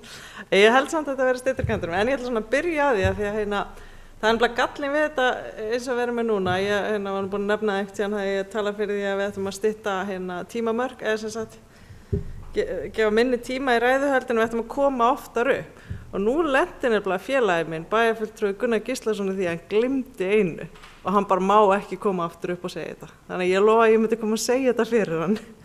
En hann vildi gjarna benda á það að aukið íbúalýðræði eykur líkurnar á að sameining sveitarfélaga gangi vel. Og þetta er þessi mjög góðu punktur hjá honum. Og þetta náttúrulega, við höfum náttúrulega haft það að eins og hefur verið komið hérna inn á að hverfisráðin í Hrísey og Grímsey eru aðeins öðruvísi heldur en hverfisnefndirnar hérna í bænum. Þannig að og eru meðal annars launuð. Sem ég held að hafi verið gott skref í átt til þess að þær sameiningar gengu vel, en hvorki Hríseyingar eða Grímseyingar eigur að vera fulltrúa í bæjarstjórn, sem er náttúrulega mjög slæmt þegar svona sameining fer fram. Þetta er ótrúlega viðkvæmt og þetta er ótrúlega erfitt fyrir lítið sveitarfélag að sameinast risastóru sveitarfélagi. Risastóru, eins og Akureyri. En allavega bæjarfulltrúi Eva Hrund spurði mig hvernig væri með fjölda bæjarfulltrúa, eða semst fulltrúa í bæjarráðum annars staðar, þar sem að væru svona stærri bæjarstjórnir. Og við fengum ekki alltaf upplýsingar þetta, en þar sem við fengum upplýsingar ég man allavega eftir úr 2 sveitarfélögum, annars vegar úr Vesterås og hins vegar úr Skinnskatteberg.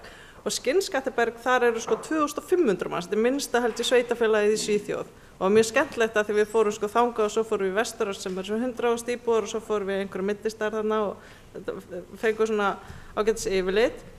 En þar eru bæjarráðin ekki stór. Og ég svo sem held að þau mættu alveg vera stærri eða vera opnari eða vera með áheyrnarfulltrúa eða vera bara opin eða það eru alls konar möguleikar. Ég held svona að almennt sé þá gæti betra aðkomin í umræði í bæjarráði bara verið kostur. Og ég er bara þannig gerð að ég held bara alltaf að það sé betra að einhvern veginn fá fleiri að borðinu. Ég átta mig samt fullkomlega á því að það getur verið ógeðslega langdregið eins og sýnir sig hérna í kvöld. En við hins vegar erum bara að funda 2 í mánuði og erum einhvern veginn í bæjarstjórninni, já ég er að tala um okkur hérna þannig að við erum svona svolítið, og mér finnst mjög gott að hér erum við öll búin að taka til máls undir þessum liða, því að það er ekkert alltaf þegar við erum að ræða málin að við séum öll að taka til máls. Þannig að það gleður mig mikið. Sko, í sambandi við fundagerðir, að þá einmitt eins og hefur verið eins og bæjarfulltrúi Sigríður Huld benti á, þá alveg pínu flókið að ætla að koma saman einhverju rosa fínri ítalegri fundagerð, þú veist, hvernig ætlar að orða hlutina og það allir að drífa sig heim eftir fund og þetta svona pínu álag, sko. Þá vil ég benda á, sem ég held að bæjarfulltrúi Jón Þorvaldur geti staðfest fyrir mig, að það verklega sem að formaður skipulagsnefndar viðhefur, sem að senda hugmyndir af bókun í tölvupósti til fulltrúa í nefndinni fyrirfram. Er það ekki svolítið almennt? Já, segir hann, kinkar á kolli. Og mér finnst það til dæmis, og þá veit ég að hann sendir sko, já, við gætum bókað svona, svona eða svona eftir hvort þú segjum já, nei eða kannski. Skiljið, þannig að hann alveg velt upp möguleikunum. Það finnst mér mjög flott. Síðan alltaf gæti verið sniðugt líka að gefa fólki svigrúm í staðinn fyrir að þurfa að undirrita fundagerðirnar á staðnum áður en þau fari heim, því eins og við margoft komum fram í umræðinu, þá erum við öll að drífa okkur alltaf. Og að þá geti til dæmis verið hægt að gefa svigrúm til næsta dags til að gera athugasemdir eða viðbætur við fundagerðina, og að mínu mati þá ekkert sko svona á rafrænni öld að þá ættum við að geta gefið samþykki fyrir fundagerð rafrænt bara í gegnum tölvupósti eða eitthvað og undirrita þá síðan bara á næsta fundi, en þá mætti birta fundagerðina á netinu bara þegar sko og gefi okkur einhvern tíma til þess að staðfesta hana. Þannig ég held að svona hlutir, þú veist, þetta allt bara spurning að finna lausnir. Aðeins varðandi aðgengi að bæjarfulltrúum, og ég alveg sammála því að ef við förum í sko að bæjarfulltrúastarfið sé gert að fullu starfi, að þá náttúrulega mun örugglega aðgengi að bæjarfulltrúum batna, og mér finnst jafnvel að við getum svona sett það sem eitt af markmiðunum ef við erum að fara út í það og skilgreina kannski bara aðeins einhvern veginn eitthvað aukið aðgengi. Og ég hef velt fyrir mér, ég talaði það í kosningabaráttunum, mér finnst það og viðtal sem bæjarfulltrúi ætti að fara fram á Glerártorgi. Það var ekkert, fólk var ekkert að missa sér spenningi við því svo sem.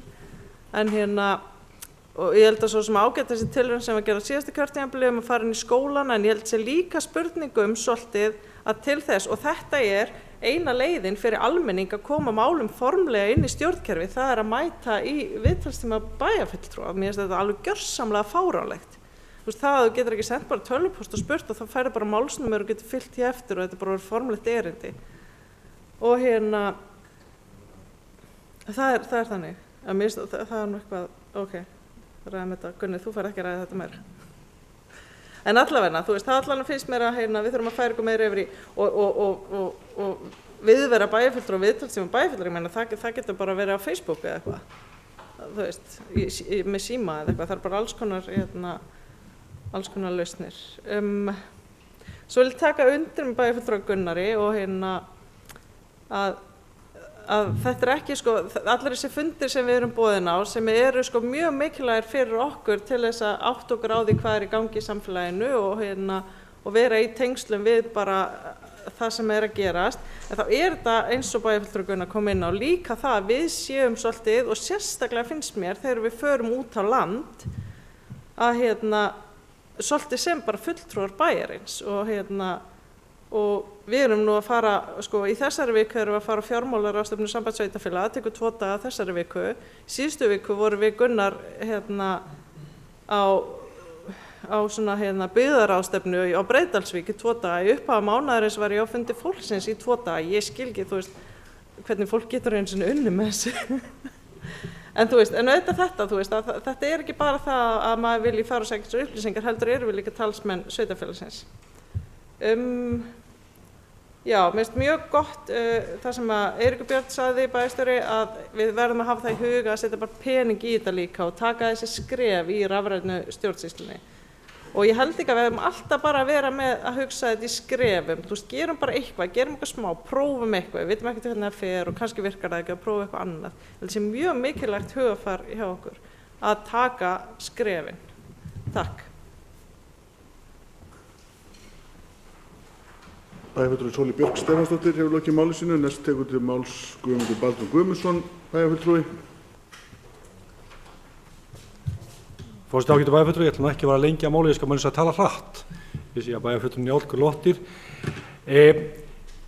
Það Það sem ég datt í hug varðandi að því menn hafa talað sko í rauninni fullstarf og ekki fullstarf og svo eru menn að tala að það gerist alltaf mikið inn í bæjaráði og bæjarfulltrúar sé ekki með í leiknum, að þá veldur maður fyrir sér hvort það í rauninni, sko nú hlusta Gunnar og Sóley ekki sem eiga að hlusta á þetta og ég ætla einmitt að koma tillögu til þeirra sko, af því við erum að tala bæjaráð og fullstarf og ekki fullstarf sko, ég velti fyrir mig og við svona erum að velta sko, sumir bæjarfulltrúar tala að þeir séu ekki nógu vel inn í málum af því að þeir eru ekki í bæjaráði og svo framvegis, að þá bara velti fyrir svo væri ekki bara sniðugt í rauninni að bæjaráð væri skipað þeim aðilum sem væru tilbúinir að vera í fullu starfi, alveg sama hverju það væru. Ég meina ef fólk tilbúið að vera í bæjarstjórn, bæjarfulltrúa og bæjaráði og vera í fullu starfi, að þá í rauninni sitja það í bæjaráði. Og þá hægt að nota bæjaráð ekki bara til þess að funda einu sinni í viku, heldur gæti bæjaráð bara hist oftar til þess að taka akkurat á þeim málum. Ég menn bæjarfulltrúi Sóley nefndi sem dæmi rafræna stjórnsýslu. Hvernig ætlum við að fylgja því svo eftir? Það var akkurat svona verkefni sem að hópurinn gæti í rauninni hist með, ekkert allur kannski, það geti skipt sér í verkefni, þannig að mér detti í hug að þetta getur leið til þess að mæta því vanda sem við erum alltaf að tala um. Það er alveg rétt að sumir bæjarfulltrúar þeir tala um það að þeir sé ekki að fylgjast með málum og það gerist allt inn í bæjaráði. En jú, ef þeir eru tilbúnir, allir tilbúnir að vera í bæjaráði og vera í fullu starfi, að þá geti þeir verið þar. Þannig að getur tekið þátt í málunum. Þannig ég held að þetta væri eitthvað sem við ætlum að skoða. Ég hef líka velti fyrir mér af því að við erum að tala um sko af því að það er talað um að koma í fundargerðum, málið afgreitt samkvæmt hvernig var það, umræður á fundunum eða eitthvað slíkt sko. Samræmi umræður á fundunum. Að þá fannst mér kannski að bæjarfulltrúar eða nefndarmenn eða bæjarráðsmenn eða nefndarmenn ættu kannski að vera duglegir að koma bókun, bara smá bókunum það kannski akkurat þetta atriði sem að þeir vilja að komi fram í, það var í samræmi umræður á fundunum, hvað var það? Já, það var vegna þess að bæjarfulltrúi Sóley vildi að þetta væri athugað, eða ég vildi það, eða hver sem er. Þannig að við getum notað fundargerðina til þess, ég held að það var eitt sem við ætlum að skoða. Síðan er ég alltaf að velta fyrir mig þegar við ætlum að fara að tala um persónukjör. Við erum alveg tilbúin að skoða persónukjör, en við ætlum samt að verðum að passa það að það verði ekki þarna, konur verði ekki fyrir þetta við erum að geta jafnrétti kynjanna, við erum að passa minnihlutahópa og við erum að passa hitt og þetta og í greinargerðinni kemur fram að það sé hætta á því að það verði einhverjir sem eru áberandi og svo framvegis sem að komast að.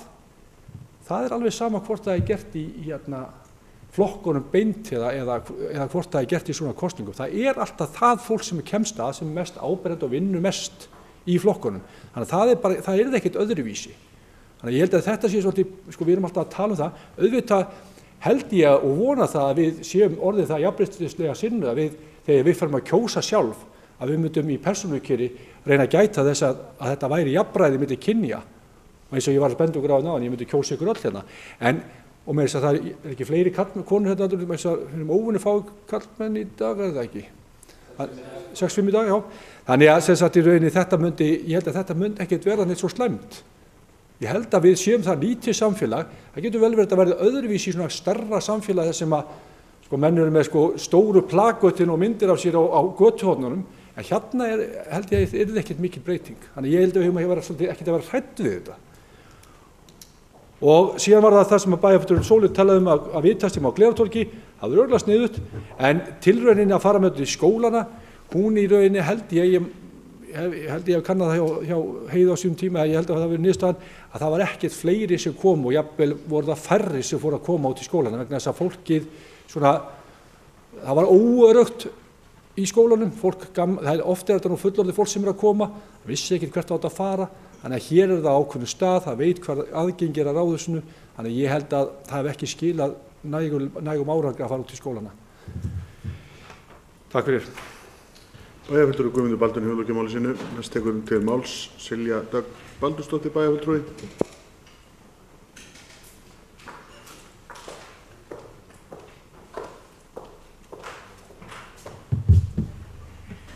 Forseti, ágæti bæjarfulltrúar, ég ætla að byrja að þakka fyrir góðar umræður og ég verði alveg viðkynna að þetta er í fyrsta skipt sem ég fer í trún og í beinni útsendingu.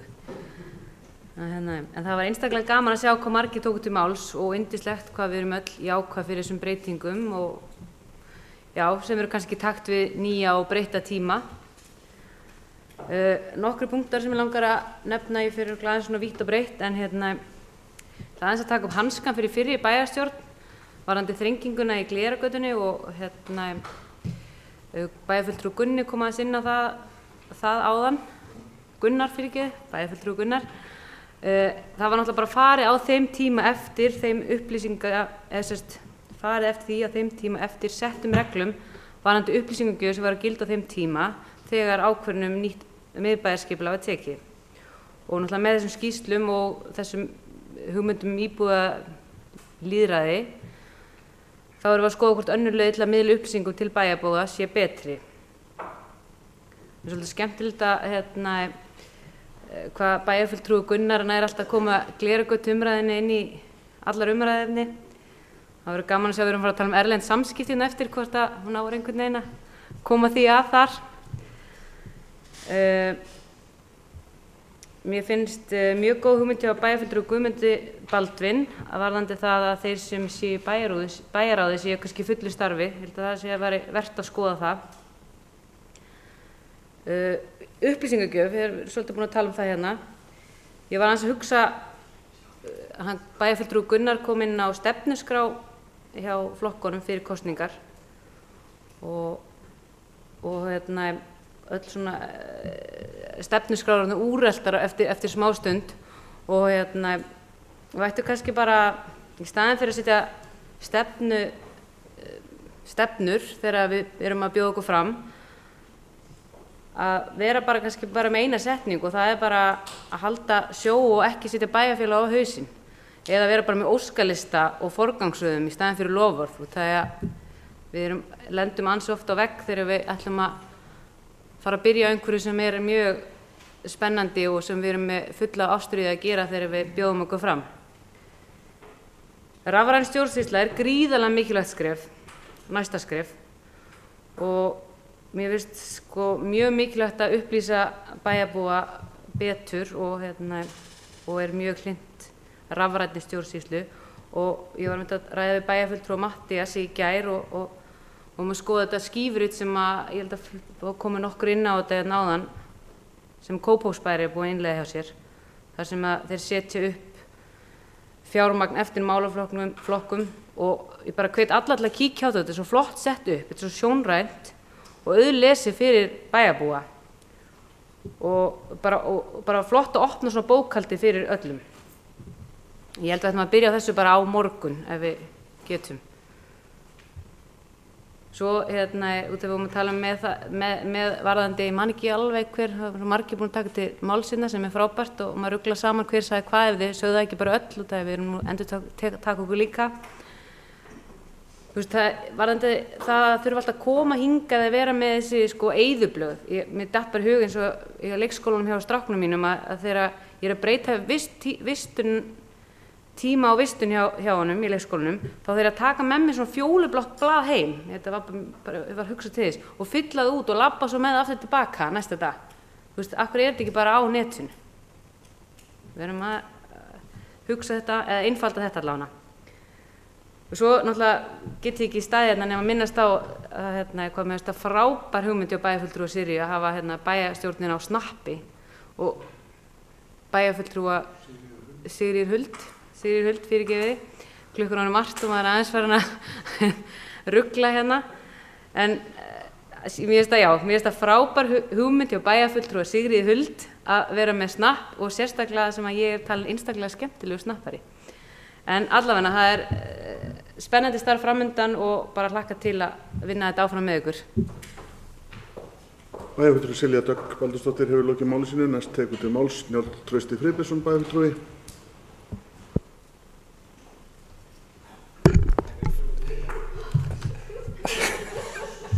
Forseti getur bæjarfulltrúa. Það er greinilegt að bæjarfulltrúi Silja Dögg er A-típan, nú sif ég núna. En ég ætla rétt að bara til að koma hinn lýðræðisvinkilinn á það sem að bæjarfulltrúi Guðmundur Baldvin kemur inn á og bæjarfulltrúi Silja Dögg tekur undir. Svo hugmynd að þeir sem eru í bæjarráði séu bara 100% starfi í sem sagt, að þeir sem ætla að vera þar, þá séu 100% starfi fyrir bæinn. Með hljóta nú að sjá það fljótt að það getur nú verið svolítið slæmur lýðræðisvinkill sem tengist því. en menn áttu sig ekki á því strax. Þarna er sjálfur sér bara ákveður svona nomenklatúra, að þú býr bara til svona sér þess að bæjarráð í dag, það er þessi stjórnar sem sveitarfélagi. Og ef þú ætlar að gera með þeim hætti, þetta er bara þessi langt sterkasti vinkillinn í bæjarkerfinu, og ef það á að vera 100% fólk sem er starfað fyrir bæinn, sem er bara þar, þá ertu búin að útiloka alla hina sem get ekki tekið þátt í þessum forsendum. Bara til að koma þess algjörlega að. Þetta er alveg, þannig að ég held að menn séu komin svolítið langt undan sér ef það er hugmyndafræðin. Síðan vil ég bara rétt segja við Jón Þorvald, bæjarfulltrúa Jón Þorvald, varðandi sem tala gegn kosningu Glerárgötuna hérna áðan, að mér er bara sjálfsagt að vilji íbúa bæjarins komið fram í svona máli. Og þeim málefni það sem menn eru mjög skipta skoðanir og eins og í því máli sem er grunna nú að stór vilji bæjarbúa er á móti því að þrengja Glerárgötuna. Þá er það bara okkar sem erum hérna í pólitíkinni að vinna og þjóna bæjarbúum að koma á til móts við það sem íbúa bæjarins vilja. Ég ætla ekki að hafa bara eitthvað svona yfir vilja eða að ég sé einu sem einhver besservissir og það hvað sé best fyrir bæjarbúana í svona málum. Ég vil bara fá, ef það eru skipta skoðunum þetta, bara mér að meinalausu, þá bara leyfum við fólki, íbúum bæjarins, að kjósa hana. Takk. Bæjarfulltrúi Njáll Trausti Friðbertsson hefur lokið máli sínu, orðið er laust. Það sem enginn hefur hvað til ljós, þá segjum við þessari umræðu íbúalýðræði og gegnsæi stjórnsýslu lokið og við gerum stutt hlé á fundi, mjög stutt.